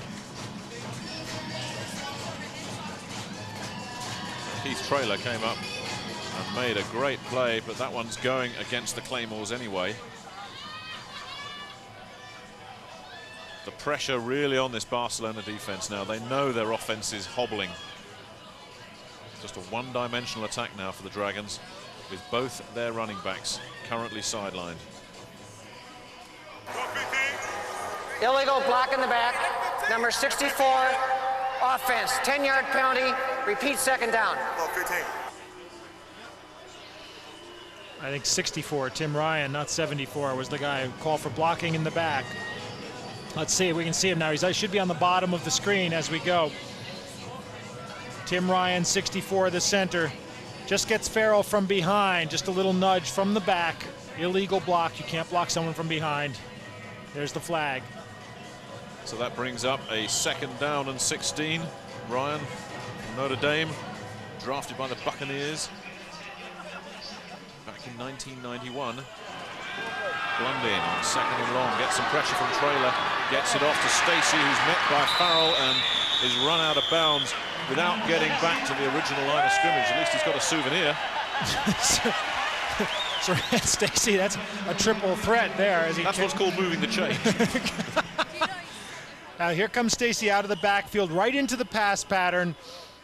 Farrell, the 5th defensive back, has the coverage, but he's a step behind, so Stacey gets the catch, but he wraps him up here, so Stacey decides he's going to take the chains with him and then do a little hurdling of the advertising hoardings as well. Third down and 11 for the Claymores, 1:44 left, first half. Blundin drops back to pass, has a lot of time, goes for Alan de Graffenried again, nothing doing there. Coverage from Eric Turner, but that ball simply not catchable. Yeah, not catchable, and I guess he was half trying to throw it away, but he had receivers down the other side of the field if he looked for them, and it looked like he did have more time to throw. So out comes the punting unit once again. Just wonder, Mike, is this fake punt territory? I'd say no, because so many bad things have happened to Scotland on kicks late in the half that they'll probably play it straight. Tyree Davis is standing on his own 10-yard line. It's a high end-over-end kick, which Davis, and they just miss it again. That takes a very bad Scotland bounce. That thing went torpedoed straight through the end zone. David Wilson's not having a lot of luck down there inside the 10. He missed the last one as well. Conley's thinking, well, I'm trying to get it in there. But didn't take a good bounce for David Wilson. It would have been a tough play to make. Mike Kenny there, the Scottish national coach, the former Fife 49ers coach, just commiserating with his punter there. So Jay Walker, who, like Matt Blundin, has played the whole half. We haven't seen anything of the backups. And what you're going to see right now is Jay Walker at quarterback and Tony Saka out at wide receiver. Saka, number 10, the backup wide receiver, is in there. Joey Mickey's in the backfield still. It's a kind of nuisance. Mickey releases, Walker goes over the middle. Incomplete. It should have been a pickup there for Mario Henry. And I tell you, Tony Saka coming out of the spot was open on that play too. Jack McNeil was talking about how because they're so short of players, the rosters of only 35 players, they use the quarterbacks as receivers in practice for the defense to play with. Not letting them hit him, of course. And since losing the running game, Walker's gone stone cold. 0 for 7. His last 7 passes. Here's number 8. He's got it this time. It's short of first down yardage. Tony Sacca made the catch like a tight end and turned around and started running as well. Here we go. Jack Bicknell really having to delve into the box of tricks. Tony Sacca, option. Special right, 860 Y option. Penn State. You'll see him at running back in the second half. We may see you at running back in the second half, the way this is going for the Dragons. Things could not get that bad. Joey Mickey still in the backfield. 3rd and 3. Walker looks. He's got Mario Henry, who's got a first down. James Williams, the first man there, with some help from Corris Irvin. But it's a first down for Barcelona with 45 seconds left in the first half, and that halftime break can't come quick enough for these Dragons. And important, no, it can, because Mario Henry stopped the clock there. They want to get down at least into field goal range, get a shot at another 3. And remember, we saw it against the Monarchs. Jay Walker can move a team quickly. The thing is getting the momentum going and getting the Dragons on their back foot, going backwards. Walker, 1st and 10 from his own 36-yard line. 45 seconds left, first half. Walker pump fakes, goes upstairs, gets his receiver, who's nailed at the 35, but hangs on, and Walker calls a timeout. And another big play there from the fellow with the cannon of an arm. And it took them about 7 seconds to get that timeout recognized. They had almost every player on the field was calling for it before it actually got called. But a great delivery by Jay Walker and a great catch, because it was some hit. Demetrius Davis is gone. He has a sprained ankle. They don't know whether he'll return or not at the moment. He certainly won't be seeing any more action this half. Tony Sacca is in there, number 19 at the top of the screen. Sacca, Joe Paterno never taught him this at Penn State, I'll bet you that. He was, give me the ball. He was going to take that one anyway. Not a sharp pattern from Tony Sacca, but your brand new H-back. He's got H-back size. A nice shot of Demetrius Davis, too, talking to Eric Lindstrom, the 2 original Dragons, still with the team. Well, we were saying that Tony Sacca hasn't seen any playing time, but he's seeing playing time in a way he didn't quite expect it, I don't think. That's right. And, you know, Jack was saying that Sacca's a good quarterback and really deserves another shot at the NFL. But he's no Demetrius Davis, that's for sure. 1st down and 10 for the Barcelona Dragons. Walker goes over the middle, and that's bounced around, and that's the problem you've got. That was a catchable ball, and it looked like Sacca just gave up on it. Let's see now. It comes out of the tight end position. Nobody hits him. Just a little look pattern over the middle. And you saw him look. It's, am I going to get hit? Do I have room to run? You can't be thinking about the defense until you got that ball nestled away. So, another incompletion. Jay Walker really under all sorts of pressure here. No running game at all. The defense knows it's pass every time. He's got a tight end playing fullback and a quarterback playing tight end. And it's batted away. Are they going to rule it a fumble or an incomplete forward pass? And it's a fumble, which means the Claymores get it with 25 seconds left. Or are they saying it's incomplete? It should be an incompletion because his arm was over his shoulder in the passing motion. Yeah, absolutely. But I think one of the officials there. The official reacted to the players chasing after the ball. But of course, when you're a player, the ball comes loose, you go for it. So it is an incomplete forward pass, which is the right call. Gerald Jeffcoat coming from the middle of the line. 99's the guy to watch. You see, he beats McCollum up the middle and gets to Walker, but Walker was definitely in the motion of throwing. Now it's 3rd and 10. 25 seconds remaining. Barcelona in trouble. Pressure comes from Corris Irvin. Walker has to throw it away, and the former London Monarch came untouched and almost got Walker. And he did the right thing there because they were coming at him. If he gets sacked, they've got no shot of a field goal at all. How far is the freaking thing? How far is the freaking thing? Well, Scott Zarady has missed a 52-yarder. This would be a 53-yarder, and it'll be worth 4 points if he gets it. With 20 seconds remaining in the first half. And they make a mess of it. They fake it. Walker and it should have been picked off. I'm not sure if they deliberately did that or whether it was just a bad snap and Walker fumbled the hold or what, but whatever. Another busted play on special teams. It was a bad snap, and Zarate was already in his motion past the kick, so Walker had no choice but to try to throw it away. You'll see the snap's low. Actually, the snap's not bad. Walker drops it. And Zarate just misses. Walker then realizes Zarate's gone past it and has to get rid of it. And I tell you, if James Williams had caught that, he only had Joey Mickey to beat, and he'd have had daylight. Yeah, and it did look like a fake, because it looked like Zarate went through for the fake. It really actually looks as if they planned that one. I think he just got off his rhythm, and nothing goes right for the Dragons. Well, it could have been worse there. The Claymores, when they look back at their film of that, they'll think, hey, we could have had a touchdown there. The Claymores are not mucking around. Matt Blundin drops to one knee. The clock continues to run. That will do it for the first half. The Claymores coming from behind to lead it 7-6. The problems all with Barcelona, who have no running game at all. And to this reporter, it's obvious that these strike negotiations are going nowhere fast. Well, I've had just about enough. Let's go. Excuse me. Love the shoes.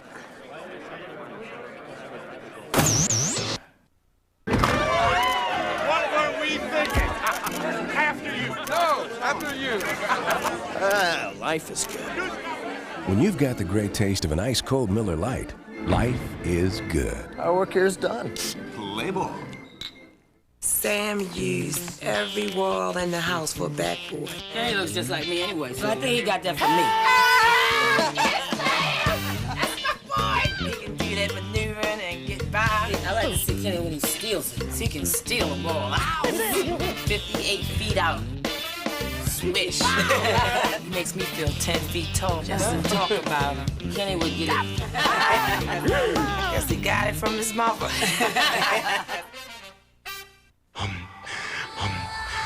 There are those who go flat out just for the fun of it, and those who don't. When you go after it like this, you work up a thirst. Now, how you choose to quench that thirst depends on the answer to this simple question. Are you a man or a mouse? Hey, life is a sport. Drink it up. Do you masticate, Mr. Lightbody? Do I what? Choo, choo, choo, that is the Wellville Health Resort, a place for healing, Just relax, Mr. Lightbody. for cleansing, I like to look at the nude ladies. and most of all, Sex! I hardly recognize you with your clothes on. Anthony Hopkins, Bridget Fonda, Matthew Broderick, John Cusack, and Dana Carvey in an Alan Parker film, The Road to Wellville. Playing on Direct Ticket.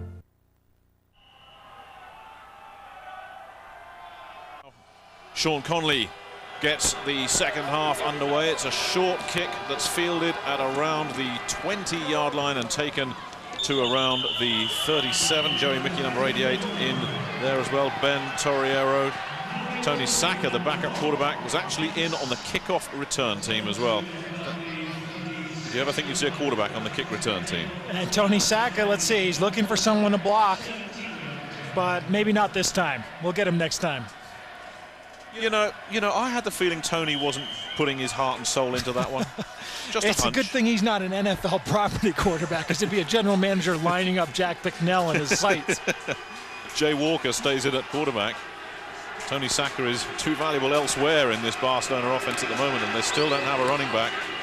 Pump fake and just dumped. Incomplete. I think his hand may have been hit, and this Barcelona offense is looking battered and beaten up. And what Jay Walker's going to have to do is try to vary things as much as he can. He had Joey Mickey coming out of the backfield, strange as it sounds just to say it, but he had him out there and open for a 2 or 3 yard gain. He's got to start going with that kind of stuff. Well, those numbers really for Barcelona, 126 passing yards, 27 rushing yards, which is not what they wanted at all, but they have no choice now. Second down and 10 for the walking wounded from Barcelona. And they go high, and a pickup of around 7 yards. Mario Henry nailed by Darren Butler short of first down yardage. And you see what Scotland's able to do. They bring 7 guys rushing, and they can still double team Mario Henry because they don't have to worry about Saka. They're going to play him single coverage the whole way. Well, this surely one of Coach Bicknell's biggest challenges of his career. Come on, let's go. I think Damon Baldwin made a good point too. Now they're coming full-scale rush. Does Joey Mickey know how to pick up those blockers, those rushers from that blocking back position? Third down, Barcelona. They go to, once again, Mario Henry, who drags Darren Butler for about 5 more yards and a pickup of around 12 from Walker to Henry again. Okay, watch Henry out on the right of your screen. Walker moving up, Joey Mickey moving out into the flat again. It's just a quick pattern, and this time he's one-on-one, so he doesn't get hit right away, and he gets the extra yards. And Jay Walker just gets clobbered there. And they don't need to lose him, but it is a first down at the Claymores 45. They drop back to pass once again. They were looking for Mario Henry, but that one not catchable. But this is like a boxer that's only allowed to use one hand. Exactly, and it's what we saw with London a couple of weeks ago in London when they kept going sidelines. You're inviting the team to overplay that sidelines pass and have the guy on the inside, not the man covering the receiver, but the defensive back on the inside step up and make the interception. Oh, Bicknell has lost so many players. Chucky Johnson went down for the game in the first series defensively. Ricky Blake and Lindsey Chapman, the 2 running backs, are out, and Demetrius Davis. It's a huge part of their offense. Straight over the middle, nothing doing there. Tony Saka is doing the best he can, but he is not an H-back. And a good well-thrown ball. Kind of thing that Demetrius Davis or even Joey Mickey would have caught over the middle. It's tough for Tony Saka. Come on, baby. Well, Lindsey Chapman and Ricky Blake will not return, we hear. They're gone for the game. Chucky Johnson is gone for the game. Demetrius Davis, they're hoping they can get him back. Does Jack Bicknell need him? 3rd and 10. The spread formation from Barcelona. Joey Mickey in the backfield. He releases, and they go long, and it's complete to Tyree Davis, who is nailed by Darren Johnson, and it's another first down, a pickup of around 16 yards, and Walker is doing a great job here. Better looking stuff there. They get Davis over the middle, which gets Walker. He can unload quickly. He's got nice time to throw, and he just gets the ball there. But one-on-one, Tyree Davis is going to get open downfield for you. Now, who's the one guy who can run the ball for the Dragons? It's Jay Walker. That's right. The only quarterback in this league that really has looked effective running the ball. But do you want to risk Walker carrying the ball? If he gets hurt, Barcelona can forget it. They come after him. Corris Irvin wants him, but he managed to get it away. And close there for Mario Henry, who was one-on-one coverage with Darren Butler. They're going after Butler. And Butler wasn't watching the ball at all. He was just following Mario Henry, which could have been dangerous if Walker had been able to get just a little more on it. See Henry just on the fly, gives him the little move and gone. And Butler's just following him down. The ball's a little bit underthrown because Walker had to get rid of it quick. And look at the hit he took. 1, 2, 3. They are coming after him. Corris Irvin and Alan Young hitting Walker, who is a big guy. 2nd down and 10. Another deep drop over the middle. Just couldn't quite get his man. Was looking for Shelby Hill, who turns around in frustration. That thrown just behind Hill. And Hill had some room there if he caught it, some running room. Now, here's the thing. Walker gets hurt. Saka plays quarterback. Can John Pacey come in and play tight end? He's the 3rd quarterback who is inactive unless the other 2 quarterbacks go down. I'll tell you, the way these Dragons have gone down in this game, anybody who can stand may get some playing time. 3rd and 10. They pass. It's all they can do.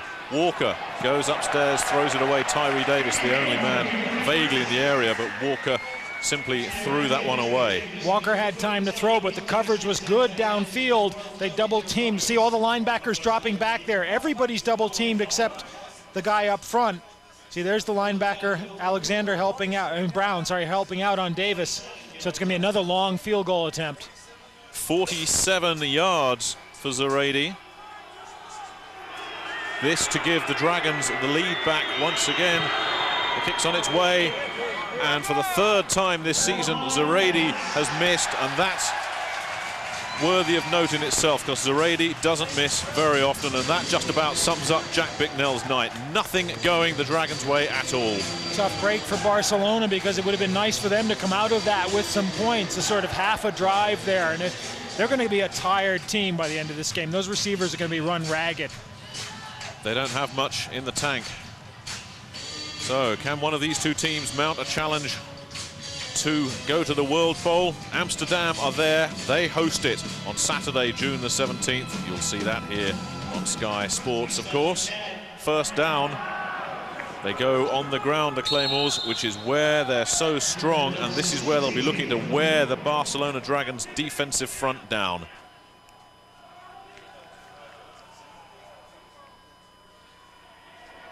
There's a telling stat. This season they're averaging 3.8 yards per play, but 5.2 today, and look at it the other way around for Barcelona. Just reverse those figures and you've got a 1-6 season for Barcelona.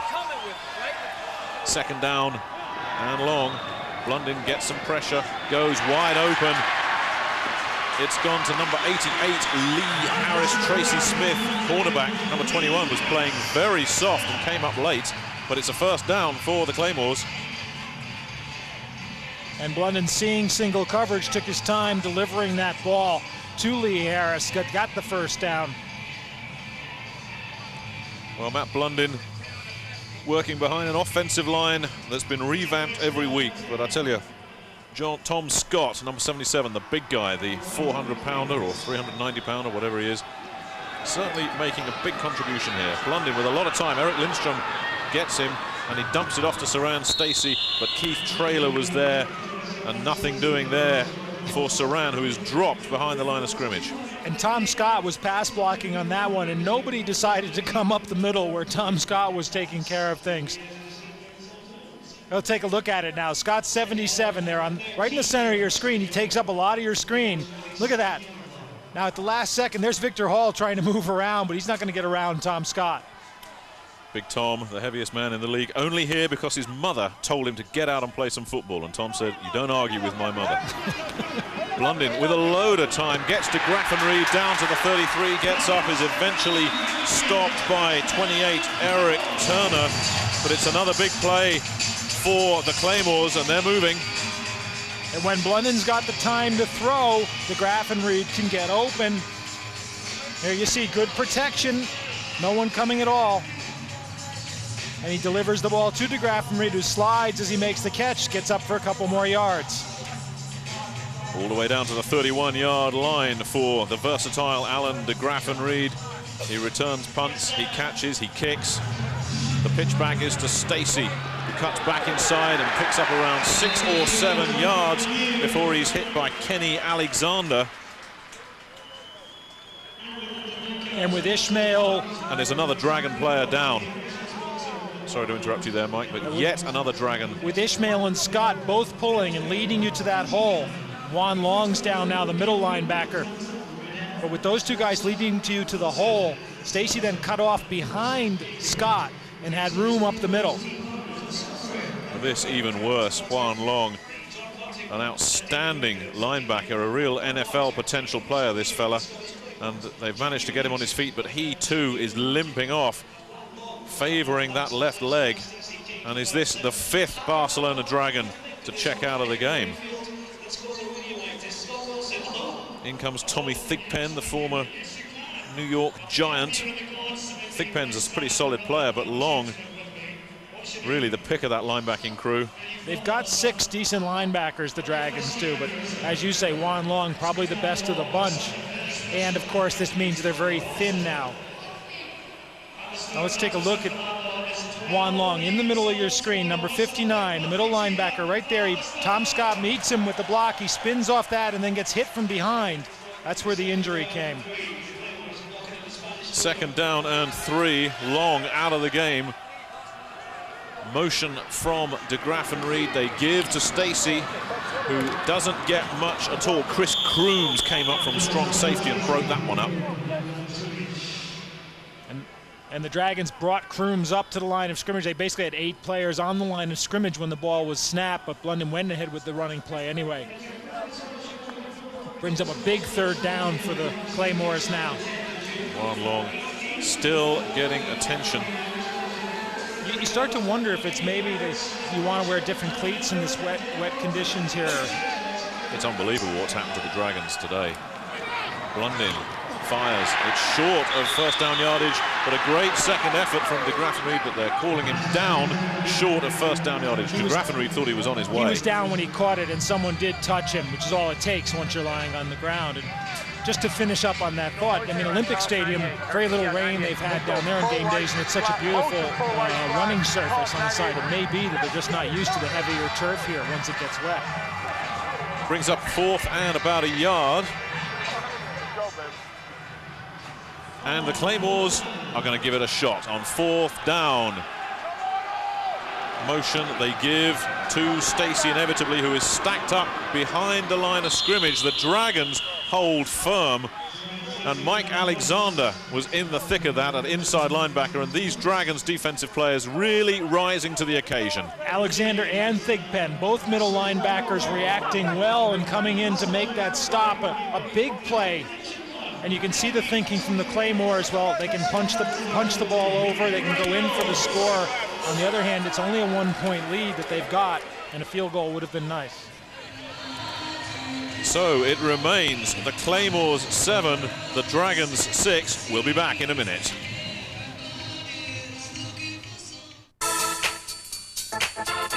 There's a place in the Big Apple where New Yorkers rush to be on the cutting edge. It's Jean-Louis David. A touch of Paris right in the middle of Manhattan. So if you're looking for a new you, drop in anytime at any of their locations. You don't need an appointment, just your Visa card. Because when it comes to your hair and Jean-Louis David, American Express just won't cut it. Visa, it's everywhere you want to be.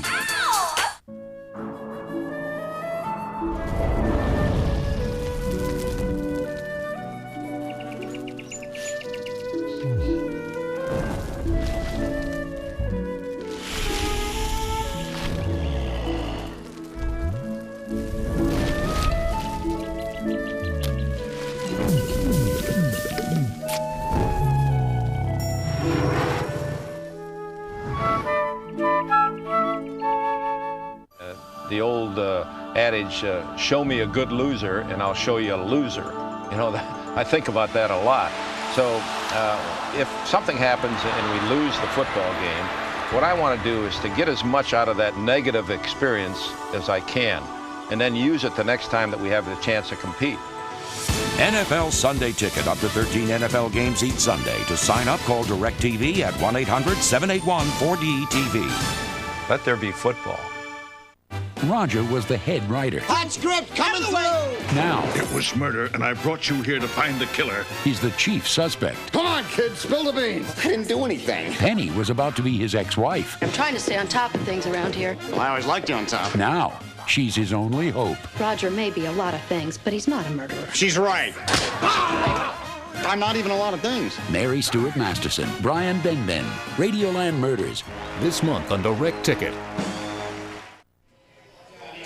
Here in the casualty unit at Emergency Ward 10 at Murrayfield General Hospital, Juan Long has been patched up, turned his left ankle. He will return, but will play in pain. That Barcelona sideline resembling a medical ward at the moment. First down for the Dragons. Joey Mickey still in as they're kind of blocking back. Walker checks one way, goes to Tony Saka, who drops the ball, and they're ruling that an incomplete pass. Well, they're giving Saka every opportunity to star. Well, he had to. He was the last guy Walker looked for. The emergency on that, he got hit pretty badly. I think he may even come out. But watch Walker. There's Saka cutting across your screen. Walker sees he's all alone. The linebacker didn't go with him.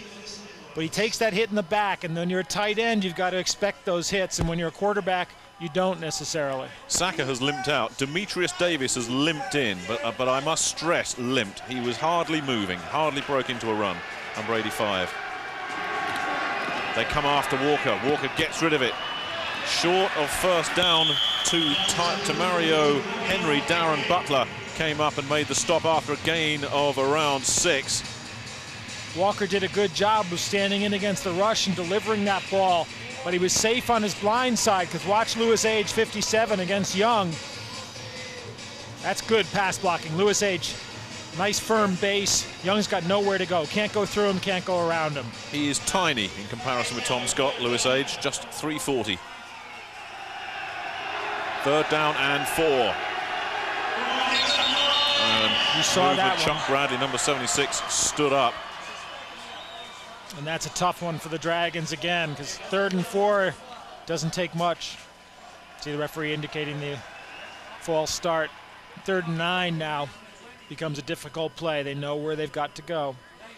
For this offensive line, I think we've got to say they're under enormous pressure. They are pass protecting every time, as I'm sure Damon Baldwin would confirm. It's always easier to run block than pass protect for an offensive line. 3rd and long for the walking wounded of Barcelona.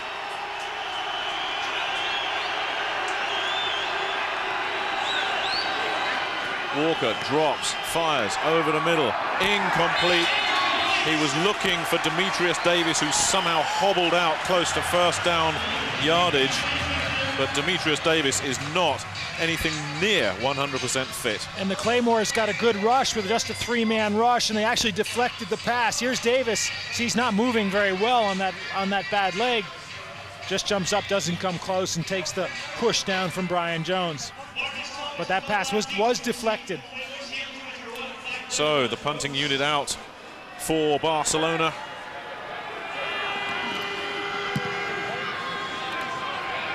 And it's fielded at around the 33 by Marcus Thomas, who's got some running room and gets close to midfield before being stopped. There is a flag. Joe Johnson, number 54, came up and made the stop, but Thomas showing a good turn of pace there.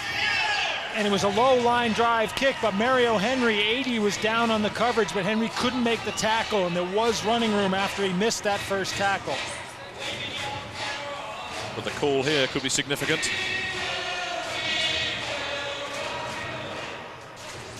Inevitably, it goes against the Dragons.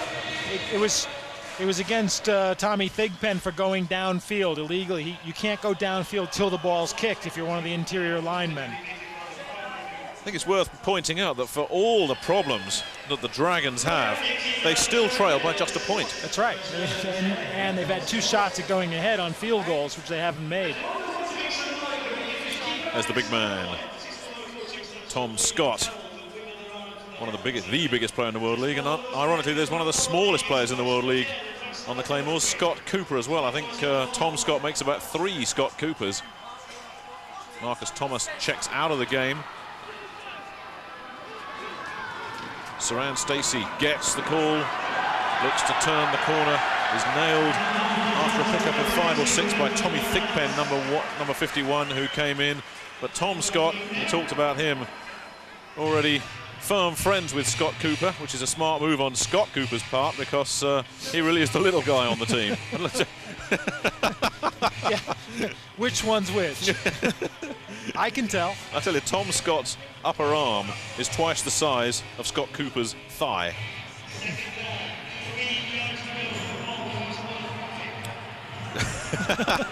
Yeah, sure, Scott. Sure, we believe you. It's that Charles Atlas course that Scott Cooper's been working on all season. Nice hit in there by Byron Bonds and Tommy Thigpen. I say you get Scott Cooper out there to the south, in America, and get some of that food in him. He can put on some pounds. Yeah, I don't think he'd ever quite match up with Tom Scott somehow. 3rd down and 3. Cooper hoping to get some playing time here. Picked up 3 catches late against Amsterdam last week. Got nailed by a cornerback on one play and just bounced straight back up again. That impressed the coaching staff. 3rd down. The Claymores looking to try and put this game away. And it's it's incomplete. Good effort from Lee Harris, but he couldn't come up with the ball. And once again, the Claymores offense still can't get into gear. And you can see the offensive line seems to be wearing down Barcelona's defense, but the Dragons come up with one big play on each series, and then London doesn't connect on the pass. So still the Dragons hold firm. Tyree Davis is standing at his own 10-yard line, waiting for the punt from Sean Conley. Flag comes down. Conley gets off the punt, which drops and is fielded Well taken and claimed at the 1-yard line by David Wilson. You can't do it any better than that, but there is a flag. And I think the flag is going to be for the man leaving too soon against the Claymores, same one we saw last time. And that'll be a sickener for David Wilson. That is perfect punt coverage, fielding the ball at the 1-yard line. Not looking good for the Scottish Claymores, though.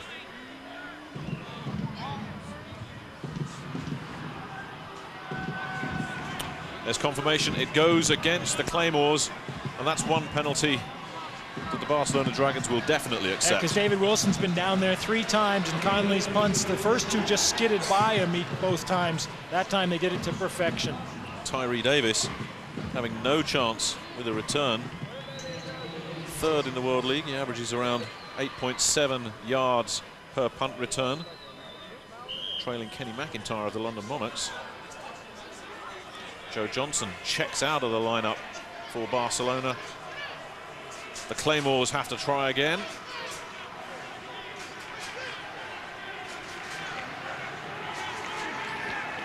Conley gets a low snap, puts one high up in the air, which Davis fields at the 15 and is stopped straight away by Ricky Andrews. So the Dragons still trail 7-6. We'll be back after this.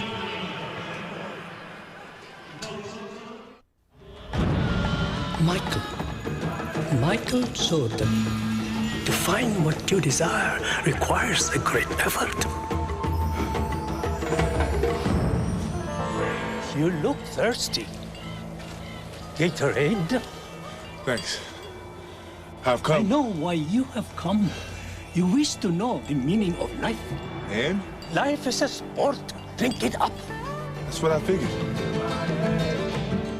The day that I stop getting nervous or anxious before a football game is the day that I'm going to hang them up, because in this business, when you start taking things in stride, there's somebody that's going to be out there that maybe gets a little more nervous or a little more anxious or have more anxieties, and they're going to beat you.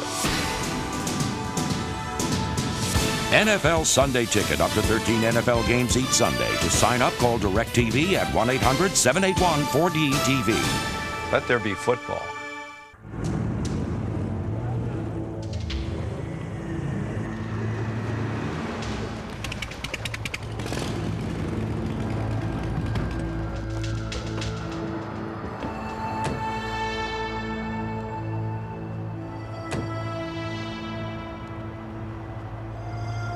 Morrison versus Ruddock, Saturday, June 10th, 10 p.m. Eastern on Channel 101, only $29.95 live on Direct Ticket.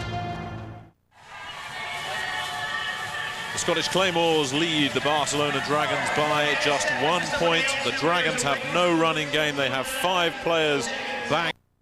4 of them look like they may be out of the game. Xisco Marcos, number 86, the Spanish wide receiver, is in the lineup, along with Tony Saka, Mario Henry and Tyree Davis. For the pass-happy Dragons, they can do nothing else. Both their running backs out of the game for good. It's all on the arm of Jay Walker and his quartet of receivers. Walker drops back, looks for Xisco Marcos, who was open, and the ball underthrown. Let's take a look now at the Xisco kid, Xisco Marcos. Come down.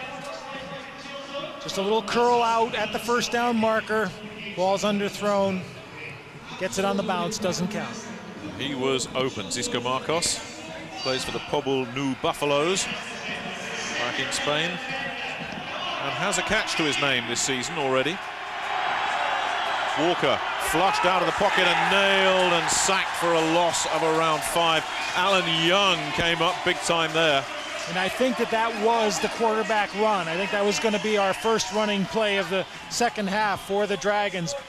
But the Claymores were coming, which made it tough to execute the run. 94, Alan Young, right on the bottom of your screen there. You see Walker hangs on and he's going, trying to get outside, but he's not going to get outside of Young when Young's 3 feet in the backfield. Alan Young coming up with the sack there. Nick's idle because he wants to own a McDonald's franchise, which Nick wants to live in. Walker drops, fires over the middle. It's short of first down yardage. Great stop from Corris Irvin, but Tyree Davis comes up short, so the punting unit comes in for Jack McNell, and that was close, but a couple of yards shy. And that's 3 and out for the Dragons, which is bad news for their defense, which is really starting to feel it. But at least they bought themselves a bit of punting room. Zarady would have been punting from 5 yards inside his own end zone if they hadn't completed that pass. So Marcus Thomas, who returned to midfield last time, low snap. And Conley, well, Zarady does well just to get it off, but it won't even get to midfield. It's going to be down at around the 46-yard line of the Barcelona Dragons, and slowly but surely the Scottish Claymores are grinding them down. And Jim Kreiner must know this is the perfect opportunity to break his duck as far as the second half of the season is concerned. Remember, the Claymores can still go to the World Bowl. They have to win 3 in a row and hope results elsewhere go against them. But the loser here can forget about it. They're gone.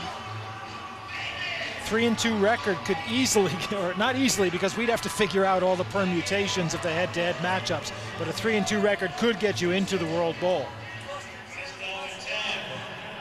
So the Scottish Claymores from the 45 of the Dragons. They fake the handoff. Blundin gets some pressure, gets Marcus Thomas, who can't hang on to the ball. Eric Lindstrom in on coverage, and a bit of pushing and shoving between Thomas and Lindstrom. This is a nice bit of ball handling by Matt Blundin, and we've seen on some of our plays of the day on the Friday show how Blundin does this. Look at how he holds the ball in his right hand on his hip and hides it and delivers it to Marcus Thomas, who just lets it go through his hands. And he and Eric Lindstrom discuss the relative greased hands factor. 2nd down and 10 after the incompletion. Blundin drops, a little swing pass to Saran Stacey, who gets some blocks, stands up, turns around, gets a first down, cuts inside, great blocking, and a pickup of around 22 yards. And intelligent running from Stacey, who waited for his blockers and used them well. Really good little screen pass, and you watch, they let Kevin O'Brien, the outside linebacker, come in. There's O'Brien, and they just throw where he was. He gets a blocker out in front of him. That's Ryan with the block. And then he does the rest now on his own, picking up more blockers, threading his way through. Stacey, 79 yards on the ground, 73 through the air. And they give it to him again. And he's nailed this time, nothing doing there. Victor Hall came up, and an ankle tap broke it up. All right. Good penetration by Victor Hall, and he just got Stacey's ankle as he went by. Another big play by the Barcelona defense. There's confirmation of Stacey's numbers. He now leads the World League in rushing. He'll have moved ahead of Amsterdam's Ralph Dawkins, who is gone for the season. Had Dawkins still been fit, he would have been the World League rushing leader, but Stacey now assumes that. 2nd down and long. Pressure comes, and they bat it away. Now, are they going to rule it as a forward pass? If so, that could have been a pickoff for Ken Alexander, but he couldn't hang on to it. And again, you see what makes this Barcelona defense so tough. They give up lots of yardage, but when it gets in the tight situation, they're really big play guys. Farrell comes in, he gets taken on the rush, but they get the ball away, get batted away, and if Alexander could hang on to that one, would have been a big play for Barcelona. Now, does this Barcelona defense need a big play? Doug Williams there, the offensive coordinator, sending the plays in to Matt Blundin. Blundin drops, takes a lot of time, waits for his receivers to get over, and in the end just goes short to Saran Stacey once again, who is brought down short of first down yardage. And this time it's Victor Hall that gets up very slowly, number 98 for the Dragons. Hey, this is but it looks like they've held once again, but Bicknell screaming about something once more.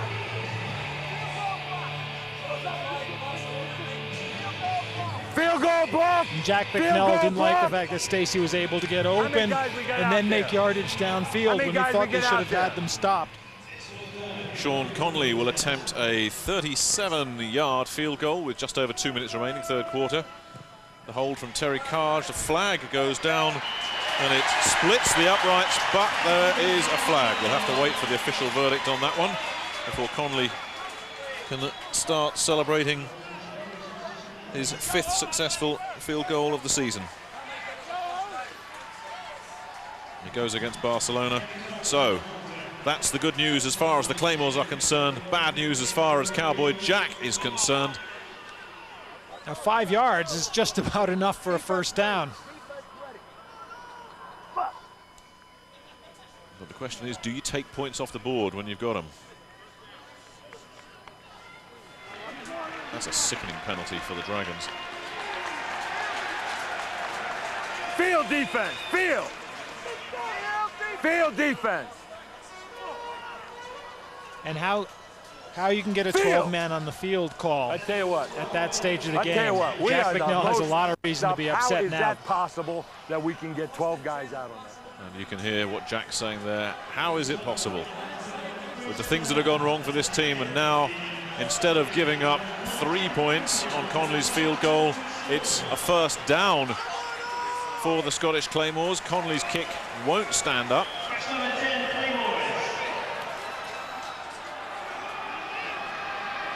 I just wonder, taking points off the board, whether this is a good move from the Claymores. Time will tell. The pitch back, trouble here. Saran Stacey met Eric Lindstrom. The old veteran came up with a big-time play there. Big play by Lindstrom on the linebacker stunt. He'll come from the left side of the screen, and in the red zone, you've got to take the first down if you can get it. Lindstrom's penetration right there just wraps up Stacey. Gets some help from Todd Farrell, but if you can get the first down in that area, you're going in for a touchdown. You've got to take it. This is Eric Lindstrom's 8th year of playing for Jack Bicknell. 5 at Boston College and 3 in Barcelona. Loves to play for El Caballero. Second down and long. Blundin with a lot of time. Goes, bounces off the fingertips. And once again, Jim Kreiner stares in disbelief, but he's seen that many times this season. And that brings up 3rd and long. And I'm just for the first time wondering if it really was such a good idea well, to take remember, that Nick, field he can goal always off. kick the field goal again on 4th down if he has to. But it may get blocked. Or you may The give 3 points, the ball up away. You know? The 3 points were on the board. We'll see. It may turn out right for the Claymores after all. 3rd down. Blundin gets a lot of time. Goes into the end zone. Incomplete. Broken up. Incomplete. Some of these fans thought it was a touchdown. So Sean Conley will have to come on and kick. He'd already kicked a 37-yard one. This will now be a 35-yarder.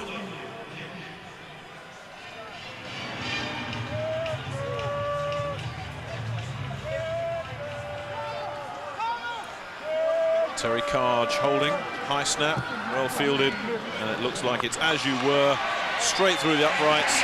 This time it'll stand. So the Scottish Claymores increase their lead. Sean Conley gets it right again at the second time of asking, with 1 minute and 9 seconds remaining, 3rd quarter. But Jack Bicknell's team still alive, just down by 4. And they escape again by the skin of their teeth. I mean, they'd stopped them. They gave up the field goal. They nearly gave them a shot at a touchdown, but they held on once more. The only question is, can they get any offense working at all? Now, they've got a couple of guys. Todd Farrell was a running back at BU. You probably don't want to use your defensive back as a running back. Pau Call played running back in the Spanish League. He's on the team as a defensive back, but he's actually carried the ball, I think, once in the World League in the first season a couple of years ago. It might be worth just putting one of those guys in just to try to make the defense give them a little bit of respect, make them think that maybe you will run the ball. It is definitely getting to the time that the Barcelona Dragons have got to try and mix things up a little bit, as you say, Mike. Make the Claymores realize they have to think of other things, because they know what's coming every time. The other thing you might try is running out of the shotgun, where Walker might be a threat to run with Joey Mickey blocking for him. So the Claymores ahead by 4. Tyree Davis, the deep man, waiting to field Sean Conley's kickoff. And of course, the lack of running backs even affects them on the kickoffs, because Chapman is their kickoff return guy, and a good one. Talking of Chapman, Darren Chapman, number 41, is on the kickoff team for the Claymores, along with Ben Torriero. They're lined up on the right-hand side of the kicker, number 1 and 2. Walker's numbers, 43 attempts and just 17 completions. And it's like you're trailing by 30 points and you've got to put the ball in the air every time, except you're only down by 4. I tell you, this fella has a powerful arm, but even his arm must be getting tired now. He's going to have a tired arm by the end of the day. Well, Jay Walker started off as the number 2 guy really on the depth chart for Barcelona behind Casey Weldon, but when Weldon went back to Tampa Bay, Walker really stepped up. And Jack McNell, talking to him this morning, he said this fella is getting better and better. He really likes what Jay Walker is doing. He played at Long Beach State. They dropped the Division I football program, so he transferred to Howard University, which is way on the other side of the country in Washington, D.C., traditionally black college, and all of his family had wanted to go there. It was a sort of family dream, so he went there, had a couple of really big years in Division I AA in the States.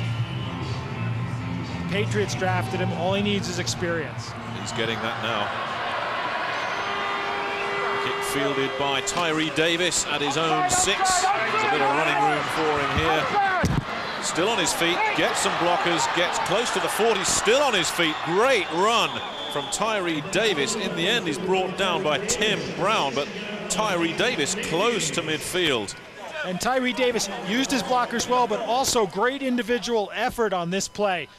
Now watch the way the blocking sets up in front of him. Davis, ball takes a little bit of time to get to him, but Shelby Hill, Chris Crooms right in front of him there. They double team. Now he's got to break these tackles himself. And he does. He gets through. And then up the sidelines. A nice bit of running by Tyree Davis. 38 yards, in fact. Darren Chapman, former Granite City Oiler, almost had a piece of Tyree Davis there, but Davis just too quick for him. Walker drops back to pass, throws incomplete, looking for Shelby Hill, but another underthrown ball from Walker. And I think one thing he's got to start doing too is looking for Joey Mickey coming out of the backfield. As Mickey can catch, we saw that last week, made a couple of very nice catches for a fella that supposedly is in there only as a blocker. He's got good hands. Once he gets rolling, he weighs about 270 pounds. Second down for the Dragons, passing as they have to. Pressure comes. Walker trying to get away, puts it up in the air. Dangerous ball. It's caught by Shelby Hill, who is going to be very close to first down yardage. But goodness me, did the Barcelona Dragons get a break there. That one came down with Scottish ice on it. Walker just threw it up for grabs, and Shelby Hill did a great job of jostling for position and making the catch.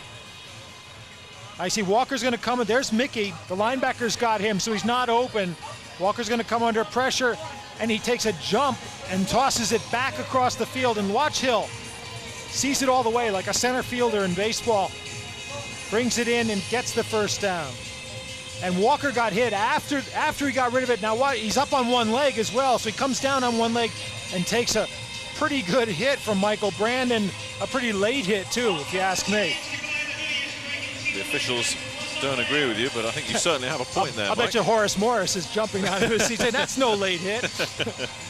Yeah, these defensive ends, they never like late hits, do they? No such thing. No. Certainly not if you're in the company of one of them. You're such an agreeable guy. No, I certainly am. From the safety of the commentary. He's 400 miles away. I'm next to you. You can't touch me, Horace. So it's a first down. Shelby Hill with a great catch and an important catch for the Barcelona Dragons, who have Tyree Davis lined up in the slot to the right. 4 wide receivers out, Joey Mickey in the backfield. And they go, and it bounces off the hands of Tyree Davis. And once again, just about everyone in this crowd were off their feet thinking interception. Didn't happen. It was up there for grabs. Let's see if we can hear what Jack McNell's saying. Horse right. 860. Our option. Go to Mickey if you have to. Well, Jack McNell wants him to look for Joey Mickey, too. If you have to. This is hardly a vote of confidence. Watch it. He'll probably be rolling out to the right. This will be the last play of the third quarter. Second down and 10. Good protection. He's got Shelby Hill again. That'll be short of first down yardage. He's hit by Ricky Andrews, but Hill showing safe hands there, and Hill, who's been quiet, coming up with a couple of big plays when they need him, and now Jay Walker is limping. That's the end of the quarter. We'll take a timeout. We'll be back after this. Whoa. Sam used every wall in the house for a backboard. He looks just like me anyway, so I think he got that from me. He can do that maneuvering and get by. I like to see Kenny when he steals it. He can steal a ball. 58 feet out. Swish. He makes me feel 10 feet tall just to talk about him. Kenny would get it. Guess he got it from his mother. You have 21.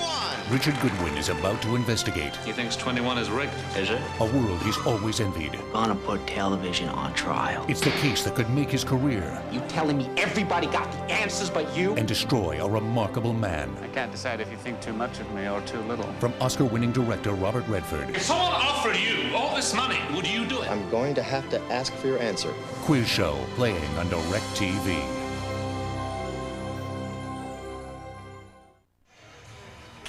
A very gutsy effort by the Barcelona Dragons with no running backs healthy.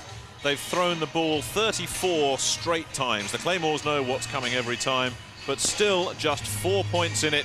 And as we start the fourth quarter, Barcelona have the ball at the 38-yard line of the Claymores. They're still alive. Third down. There's pass number 35. Shelby Hill makes the catch once again. David Wilson nailed him, but Hill should have a first down. But a flag.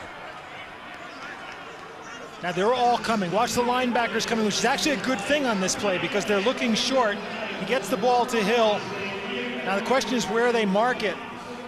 And the line judge was not doing a quick job of coming up and marking. That's a terrible mark. Hill made the catch at the 35-yard line. They've pushed it 2 yards further back. That's an awful, awful mark. It brings out the punting unit. Alan de Graffenried back at his own 10-yard line. Another high, wobbly kick, which de Graffenried will field. No, he doesn't. He's surrounded, and the ball bounces back. And he's down by Chris Crooms at around the 15-yard line. Clever play by de Graffenried, because by watching the ball, the guys who didn't follow its path came down on him, and of course, the ball was coming down on the right side of the field. Well, Barcelona still in this one. They have to come back and win it, and their schedule gets pretty tough after they wrap up here in Murrayfield as well. Next week they go to Dusseldorf to take on the revitalised Rhine Fire, who may, of course, have lost to London by the time that game comes around. And then they wrap up their season with their old adversaries, Frankfurt. Looks like the chief there has picked up a feather in his cap. Tim Barnett.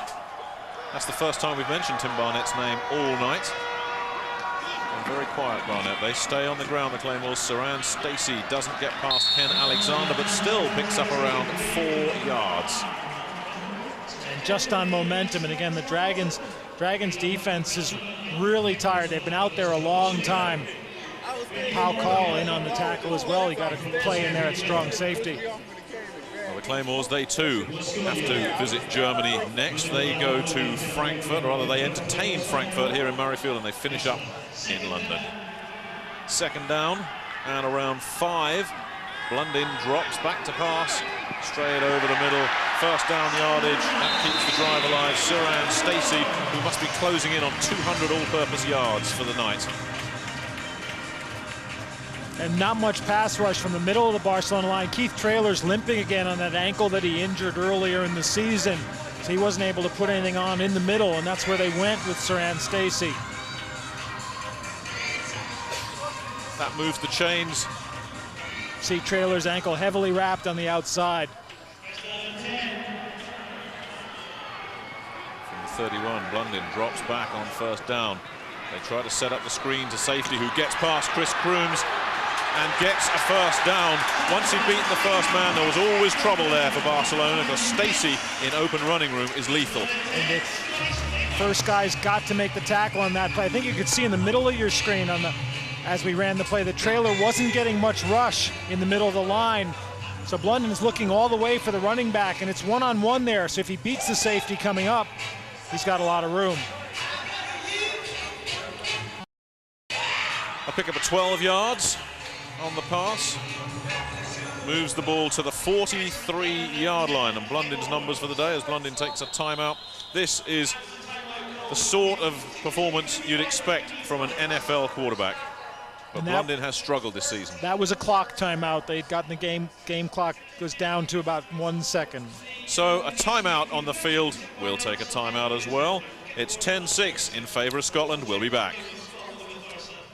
I think everybody now acknowledges the fact that Jerry Rice does so many things.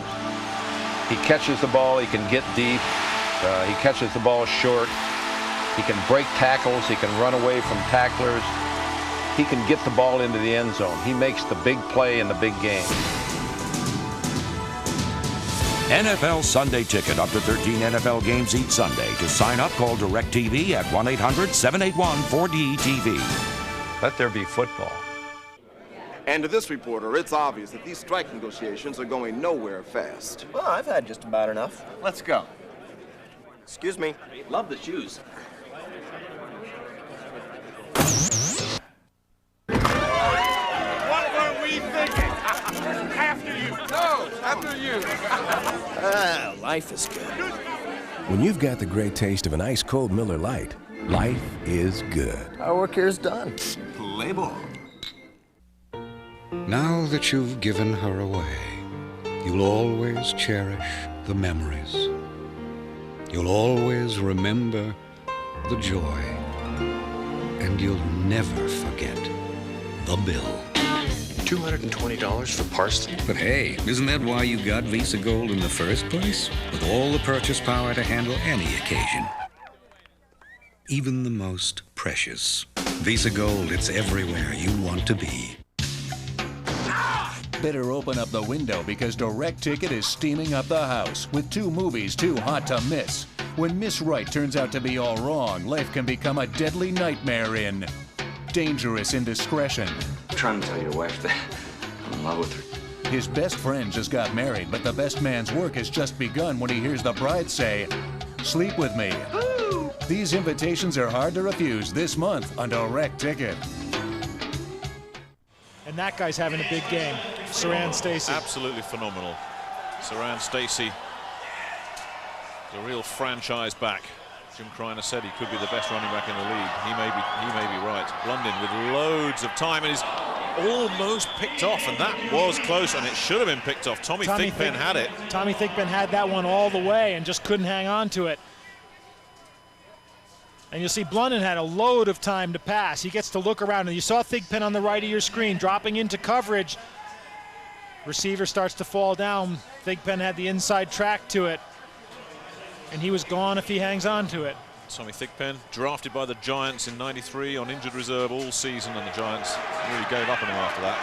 Blundin with a lot of time again, gets his man. That's a first down. Alan de Graffenried takes the ball to around the 35-yard line. And if Blundin gets that much time to pass, he's going to complete every other one. It's inevitable. Number 87, Aubrey Thompson, is in the lineup for the Claymores as well. The new tight end that they've just signed from Utah State, played CFL football with the Las Vegas Posse last season. Something weird about saying CFL football in Las Vegas. Vegas. Isn't that peculiar? They're trying to go down to Florida now. Blundin, hands off. Saran Stacey doesn't get much there at all. Tommy Thigpen, number 51, in on the stop. Byron Bonds there as well.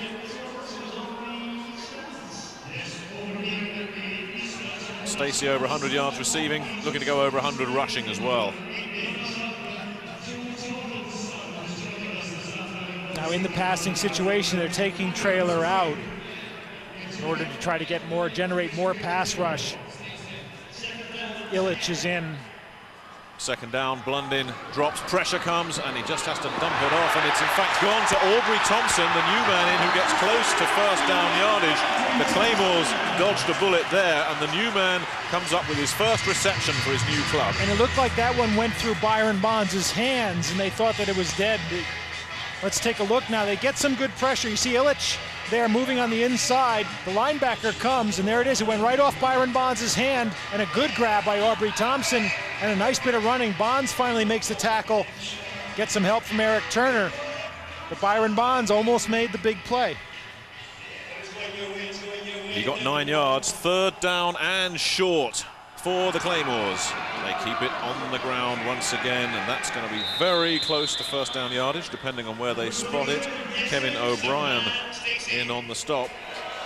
But Stacey is really pounding this Barcelona defensive front now.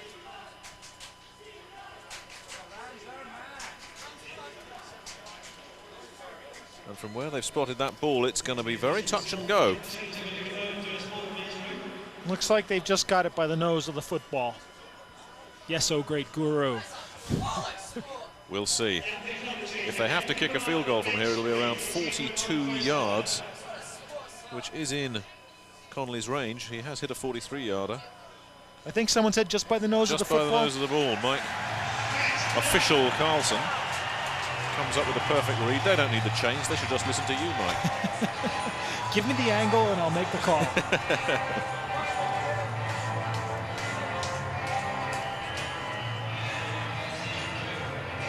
Now a really big series for the Dragons again. It's about the 3rd time this half. The Claymores have been knocking at the door. Just one field goal to show for it so far, but Scotland continuing to build and build. He's got his man, it's a 1st down. It's Tim Barnett, who's been so quiet the 2nd half of the season. Eric Turner on the stop, but Barnett coming up with a big reception there. And Blunden again with lots of time to throw, looking for Barnett all the way. And Barnett had run a nice pattern, beating Lindstrom, the linebacker, and Turner hadn't yet come up. He gets the extra 6 or 7 yards, just spinning his way there. And look at the difference in Tim Barnett's play. Yes, welcome to the game, Tim. First 2 games, he was everywhere. Last 5, virtually anonymous, missing in action. But not missing there. Stacey gets the give, tries to turn the corner, is pushed back inside, runs straight into Eric Lindstrom and Victor Hall.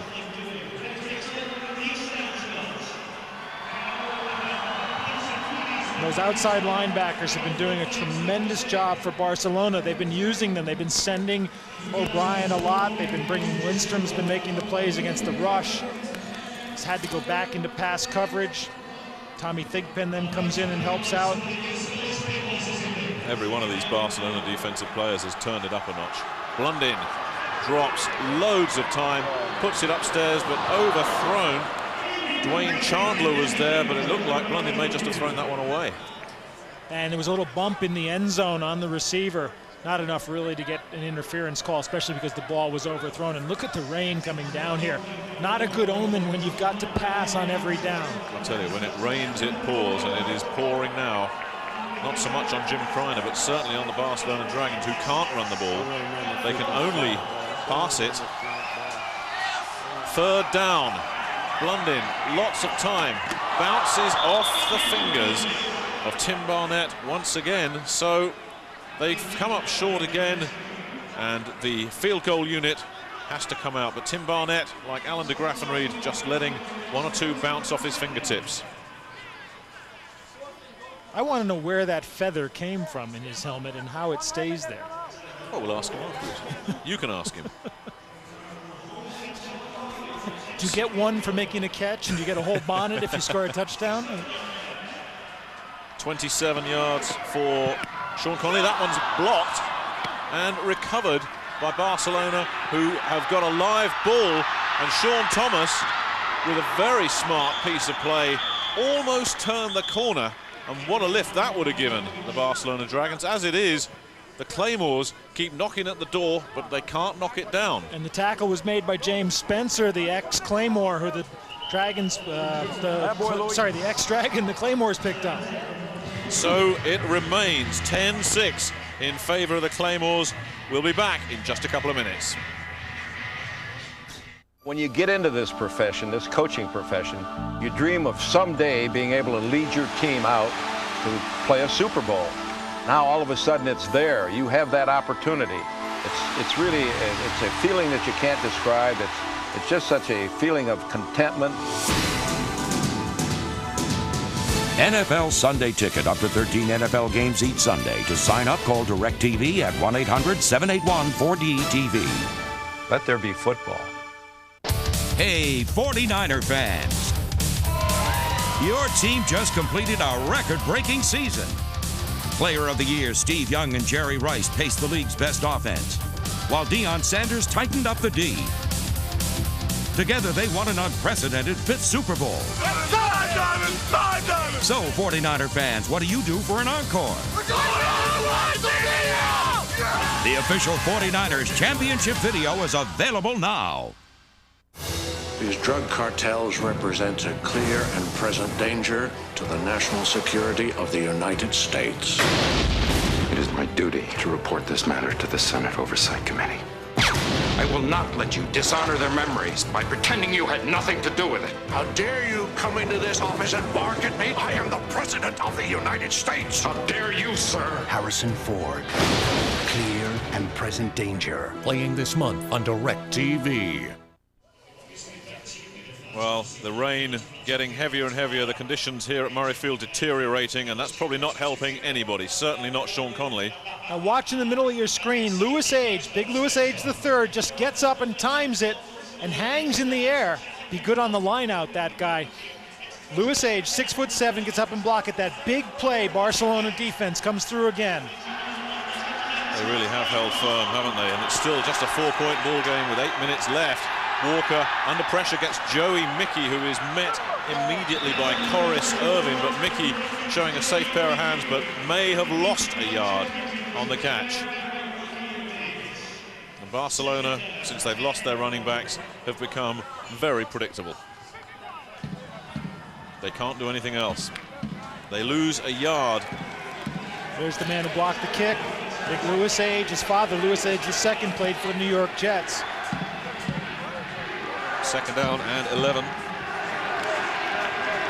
Good protection. It's batted up in the air. Joey Mickey almost managed to make a completion out of it. Gerald Jeffcoat in on that as well. And you remember Scotland's got that good defensive line, and they've been just coming and coming. It'll be Troy Ridgely in the middle of your screen and gets his hands up just as Walker unloads and deflects that ball. Ridgely 96, Gerald Jeffcoat on the other side coming in as well, 99. That's a good couple of defensive tackles, Jeffcoat and Ridgely. 3rd down and long for Barcelona, who pass. Walker is flushed and has to run. Flushed out of the pocket and will be brought short of 1st down yardage by about 4 yards. That's the first time they've run the ball this half, and it was forced on them. And he's run for the 1st down. I think he just got it over the markers. The chains are moving. A big play by Jay Walker, a big 1st down for Barcelona, and that's their first running play. Unplanned, but it does the job. As you say, Mike, he did get the 1st down. Gutsy run from the big man, 230 pounds. That's huge for a quarterback. Scotland show blitz. Walker puts it upstairs, goes deep. Shelby Hill's got it and gone. Foot race now. Shelby Hill beats George Coghill, and the Dragons have come back from the dead. And what a play by Shelby Hill, because that ball was nearly intercepted. It got deflected, and Shelby Hill made the catch, spun free, and got in the score, and this stadium has gone absolutely silent. 6:41 remaining, and the Barcelona Dragons, without a running game, have just taken the lead against the Scottish Claymores with the extra point to come, and Shelby Hill, who has stepped up a considerable notch in the 2nd half. And that a huge play, and what a sickener. And they needed a big play from the offense, at least one, and they finally got it. Scott Zarady will attempt the extra point.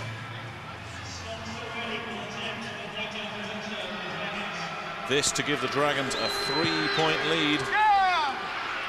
And it's through.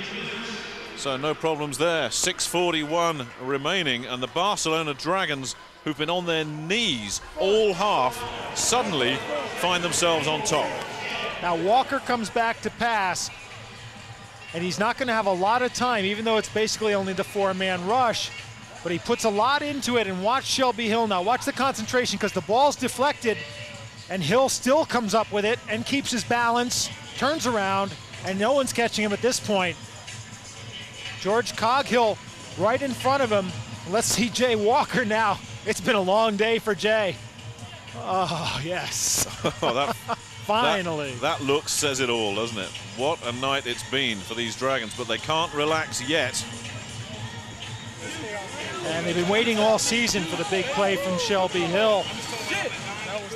There is the numbers on Shelby Hill, who's had a very quiet season in comparison with the other receivers. Just came into this game with just 7 catches to his name. That's certainly the biggest of the season as far as the Dragons are concerned. They had to win here.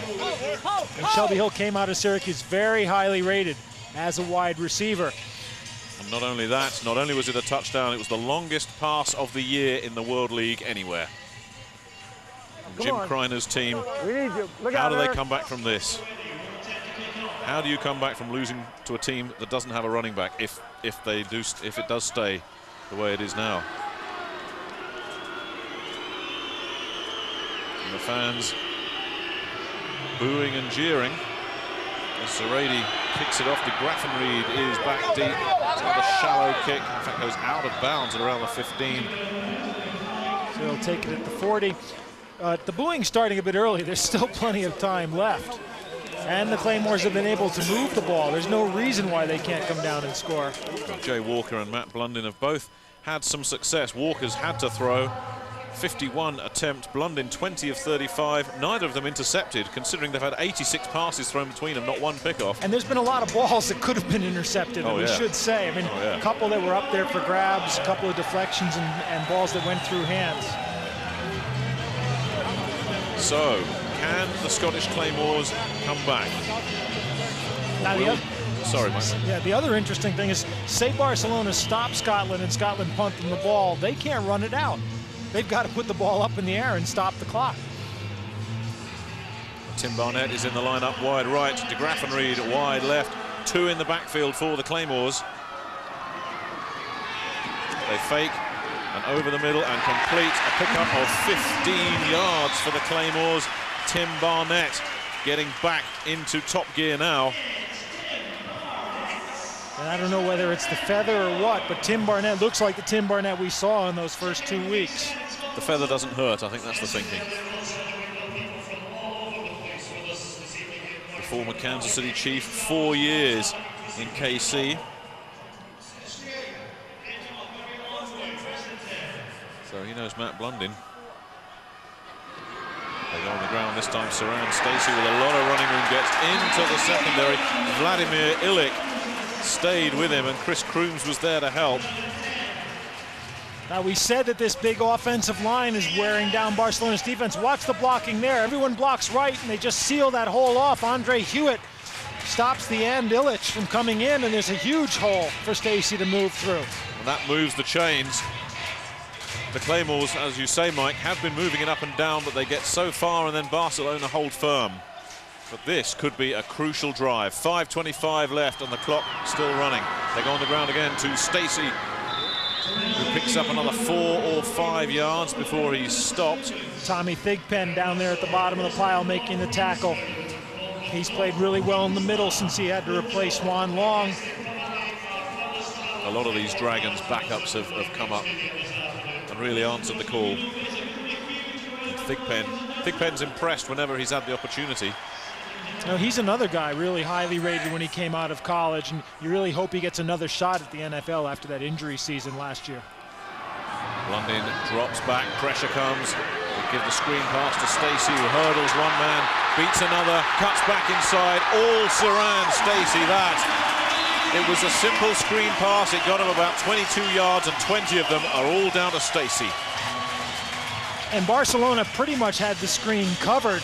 And as you say, Nick, now Blundin takes a nice long drop, lets the rush come and gets the ball to Stacey. You see, he doesn't have a lot of blocking there, but he takes the one block he gets and then cuts back. Stands Crooms up and gets another 5.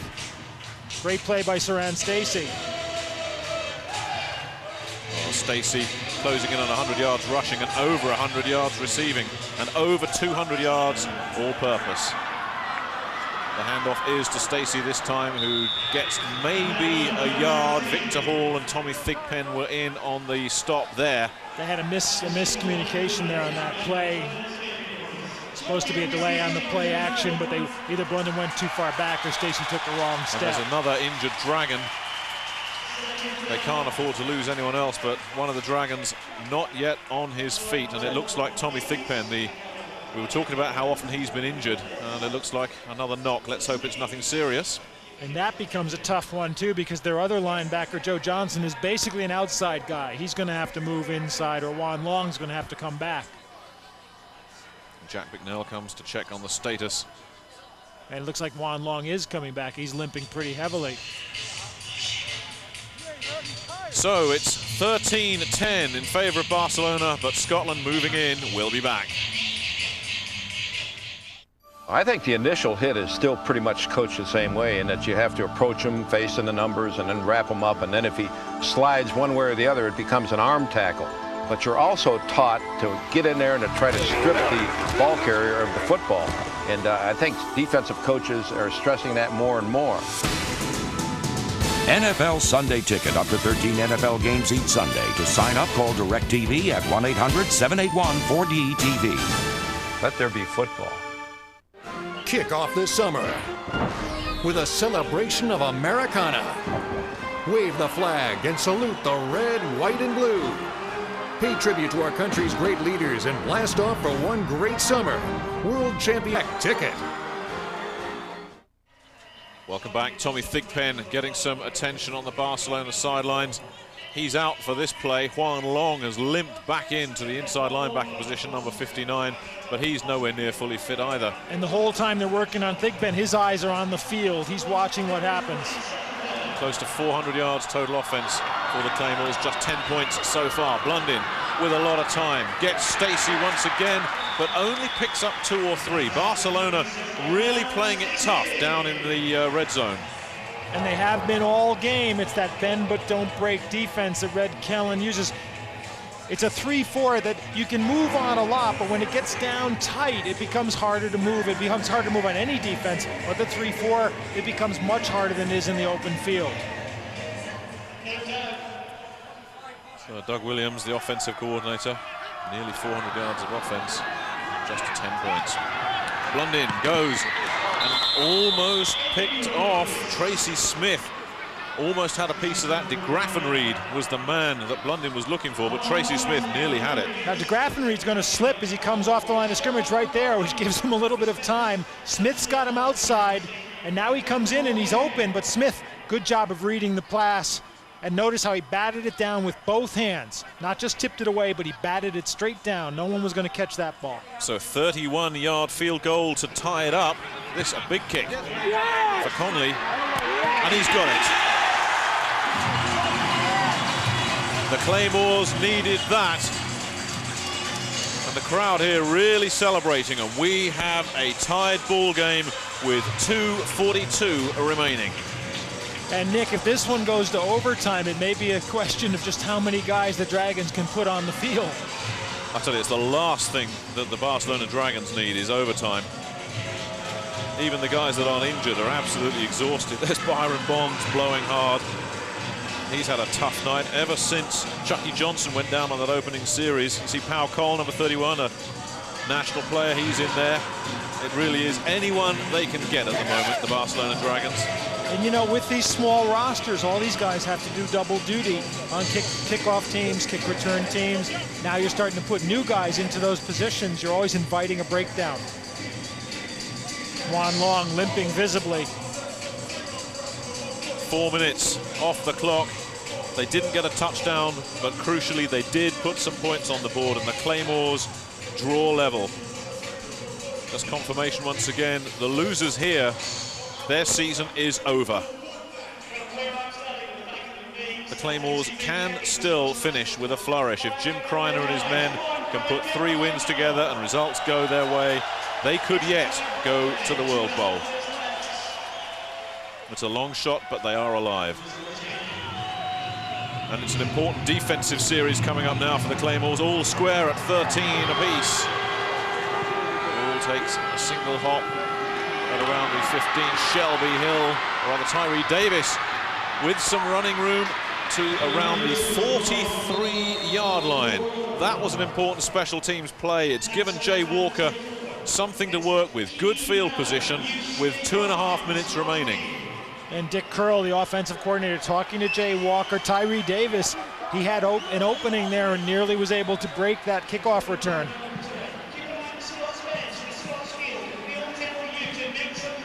Well, Jay Walker hasn't quite matched Matt Blundin's numbers, but nonetheless very impressive considering the circumstances. 51 attempts and not an interception, and he's had to throw all the time. Think they'll pass on this play, Nick? Oh, just possibly.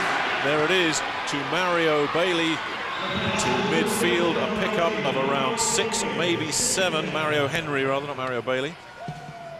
But Mario Bailey's a good receiver too. He is. He is. Not for Barcelona though. Now the Claymores have to be thinking about the deep threat. Barcelona hasn't gone deep too many times on them, but they've established the short one. Now they can go long. Cisco Marcos in the game left. 2nd down and 4. And 2-minute warning. The clock stops, timeout on the field, everything to play for here, all square at 13 apiece, 2 minutes left. We'll be back. Sam used every wall in the house for a backboard. He looks just like me anyway, so I think he got that from me. He can do that maneuvering and get by. I like to see Kenny when he steals it. So he can steal a ball. 58 feet out. Swish. He makes me feel 10 feet tall just to talk about him. Kenny would get it. Guess he got it from his mother. People don't do the gauntlet anymore. We are gonna risk death a number of times on this trip. You're gonna scream your guts out. You'll love it. Pump it hard!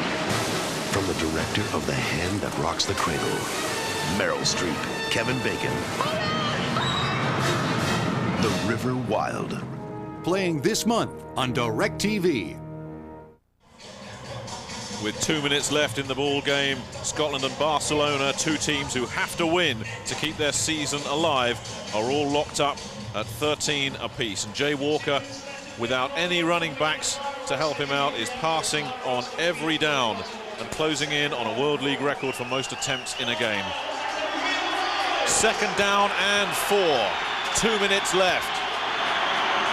4 wide receivers out. They go and get a 1st down to Tyree Davis, who is nailed but hangs on to the ball, and that moves the chains, and they're closing in on field goal range. Good catch by Tyree Davis, good hanging on, and good protection for Jay Walker. Joey Mickey stayed in and did a good job blocking that time. Looked like the 6th lineman there. The clock continues to run there, knocking on the door at the 41-yard line.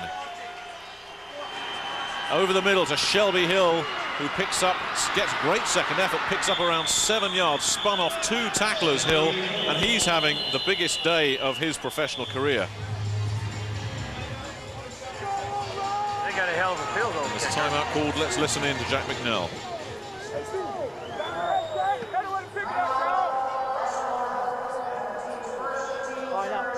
All we got to do is protect it and get a field goal range. I know. All right, now, let's come back to the far out, north right, all right?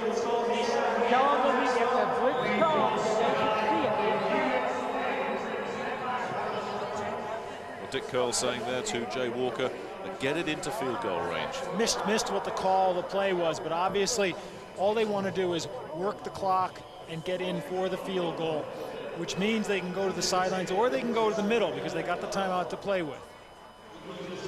Minute 20 left. Barcelona closing in on field goal range. Scott Serradi has kicked a 44-yarder. That's his longest. He's missed from 52. So they need another 10 or 15 yards to get it on the edge of Serradi's field goal range. And really, what you're talking about is a couple of completions at this point. You want to get the 1st down, and then you want to get one to put you in range. 2nd down and just 2 to go for the Dragons. Scotland show blitz. Walker pump fakes, is put under pressure, puts it upstairs, throws it away. Smart play from Walker. And that should be a new World League record, 55 attempts for Jay Walker, but records right now, the last thing on his mind. And Jay Walker did a nice job there of reacting to the pressure and then pumping, but he didn't have anywhere to go with the ball, so he just threw it away. And as Mike Carlson will know, Pat O'Hara of the Ohio Glory set that record. Well, I think Brad Johnson broke it in the first game of the season against Frankfurt. It certainly was close. Third down and 2, and the Claymores and their fans know how important the next play is going to be. A little bit of quick referencing, Brad Johnson didn't, it was a team record for pass attempts. That's right. I stand corrected. Yep. Because Kevin McDougal was in there as well. That's right. Timeouts left, just one for Barcelona. Let's listen in. 960 all hits. I tell you what, you want to have some balls and just put it in and just hit it. The whole thing? I don't know about the whole thing. We're going to break a big one here because I got Tyree. The 2 backers coming. He's driving across the middle. This play can be big, which they're probably going to do. All right. So, it's something you like with Jack Bicknell. Do we have the stones to go for it, says Jack Bicknell. But Jay Walker, the other thing you like is he knows what's going to work for him. If they've got the linebackers coming, he wants Tyree Davis across the middle, which would be the zone where the linebackers who are pass rushing would be. So now let's see what the linebackers show for the Claymores. That's the big thing. Third down, huge play coming up for both teams. Third down and 2, 1:13 left, all square at 13 apiece. The crowd getting into it. Walker drops, gets protection, throws to Mario Henry. They're saying it's incomplete. And now, does Jack Bicknell go for it? The punting unit comes on. Will they go for a field goal, which would be around 50 yards? And I think Cowboy Jack is going to put the pressure on Scott Zarady. That's interesting because the linebackers did come. Henry was over the middle but not open. And Davis was over the middle and not open, and he went for Henry. It will be a 50-yard field goal for Scott Zarady. And the fans really getting into this. It's on its way. Has it got the legs? It's good. And the Dragons have gone on top. That's 4. And as Jack Bicknell says, is that a 4-pointer? Well, it was kicked of 50 yards. 3 points for the offense. Yeah. They're saying it's a 3-point field goal, I think. 3-point field goal. It's a... Now that was kicked surely from the 50 yards. It was 50 yards and the scoreboard showed 17. Now let's see where the ball was put down. Hard. Just inside the 50. It was a 49-yard, 2-foot and 10-inch field goal. So it's a 3-pointer, and that could be important. But the Dragons are on top again with Zarady's longest of the season. Walker knows it's good, Zarady knows it's good, 49 yards, and it was never in doubt. Now, we saw last week, Walker moved the Dragons the length of the field in the last minute, and they just came short. They had a shot at the winning touchdown on the last play. Kenny McIntyre deflected the ball away from Mario Henry, or they would have won it. Can Matt London and the Scottish Claymores do the same thing?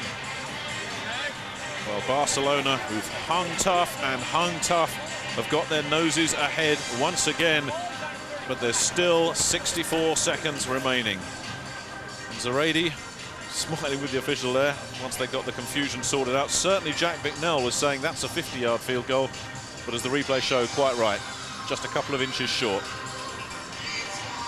Let's do it again.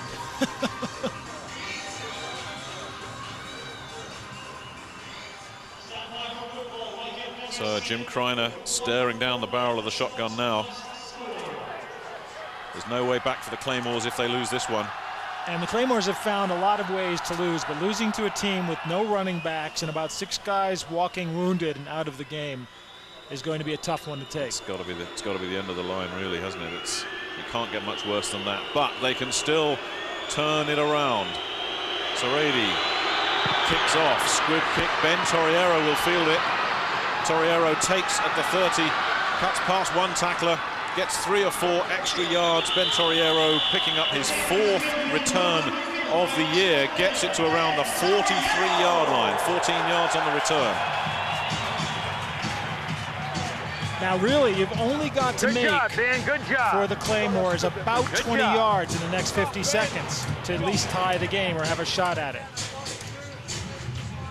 The biggest series of Matt Blundin's time with the Scottish Claymores. 55 seconds remaining, 2 timeouts. Joe Johnson tries to get off the field. Does he make it? Flag comes in.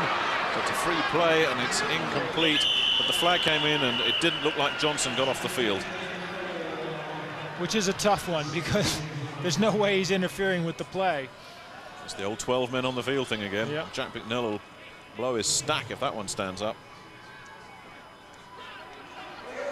And Matt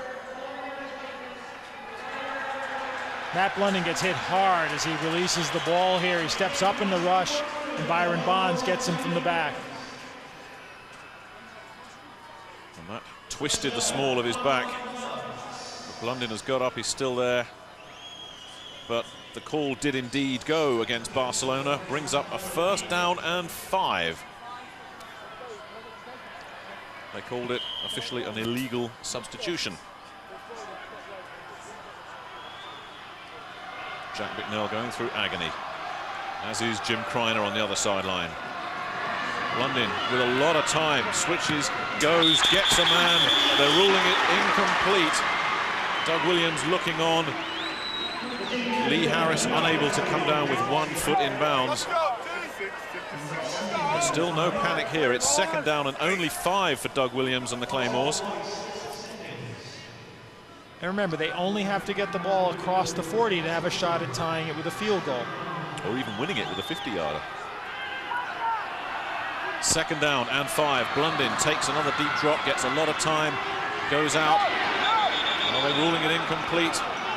The officials saying he's out of bounds. Sam Clancy, the defensive line coach, was making the call there. He was all over that one. Get in the field goal position. Come on, that's all we need. It brings up 3rd down and 5. 2 incompletes. Both of them close, both of them just out of bounds. It's a game that makes a head coach age about 5 years. Not to mention an announcer. Pressure comes, Blundin gets time, he's got his man. It's a 1st down for the Scottish Claymores. Darren Butler eventually coming in and making the stop. Lee Harris with the catch, but a flag in the Claymores backfield. Oh, and this is a killer of a call. And that hurts.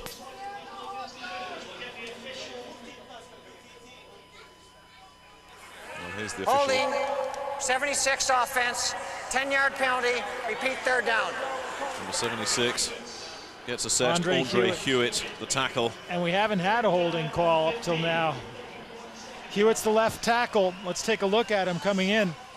Big 76 there, you see his position. He's got his hands out and he reaches around. It's a good call, no question. Kevin O'Brien beat him on the outside for speed. And he got his hands outside O'Brien and turned him around. No question about the call. So instead of a 1st down with 31 seconds left and close to field goal range, it's now 3rd and 15. And Jack Bicknell has just picked up his first break of the game. But no question, obviously, that if the Claymores fail to convert here, they will go for it on 4th down. A 2-play situation for the Claymores. The pressure comes. Kevin O'Brien one way, Blundin goes the other. He's got a man.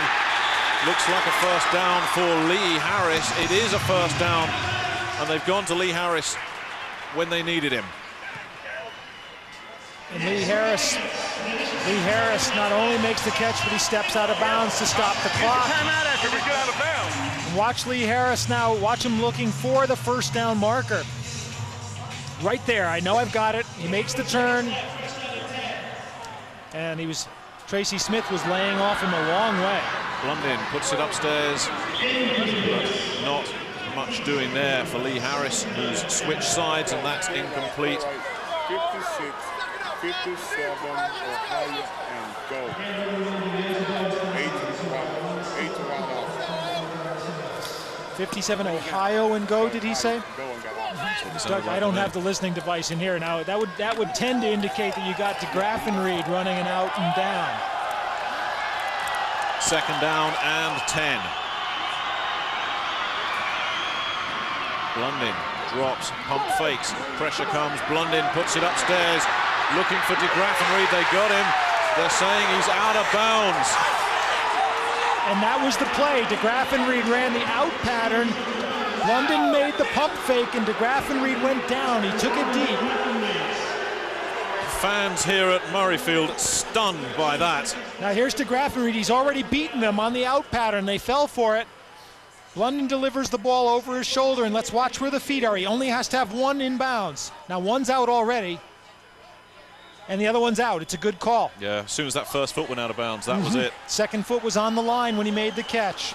Can't complain at that one. 3rd down. The Claymores still need more with 13 seconds remaining.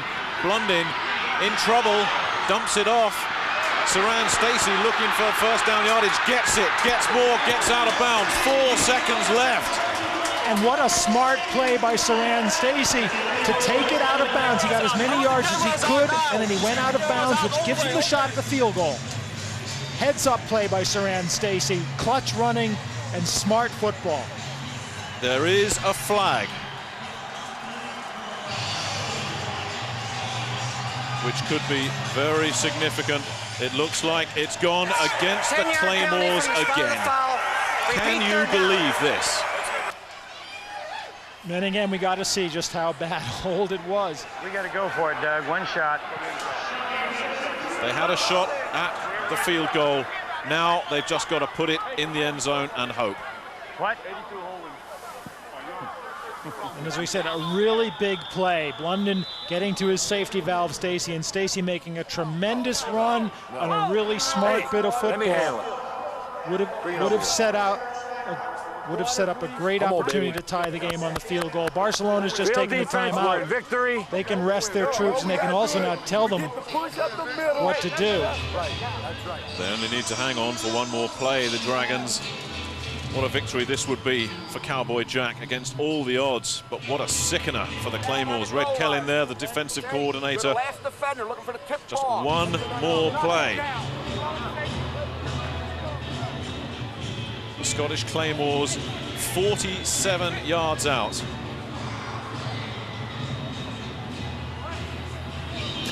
Just another day in the World League for Cowboy Jack. Exactly. This is a tough one. It's been some season for Jack Bicknell. And on the other side of the field, it's been some season for Jim Kreiner, too. These are two guys who've gone through the coaching terrors this year. As have so many of these coaches. We've had so many strange games, close games, very few blowouts. No shortage of excitement in the World League this year. That's as far as the fans are concerned. It's torture for these fellas. This is it. 3rd down, but with 4 seconds left, a last chance. Blundin with time, puts it upstairs, looks for DeGraffenreid, and it's broken up, and the Barcelona Dragons have held on. I think Eric Turner's come up with the interception, and Cowboy Jack can ride out of Murrayfield with an unlikely win. Way to go, baby. I think Bobby Hammond said after the 11-10 win up here, it was ugly, but we'll take it. And I think Jack Bicknell would say the same thing after this one. Well, when you consider that the Dragons didn't have a running back for the whole of the second half, they've done pretty well. They've hung on. And Cowboy Jack and his season stays alive. The Dragons win it 16-13. Let's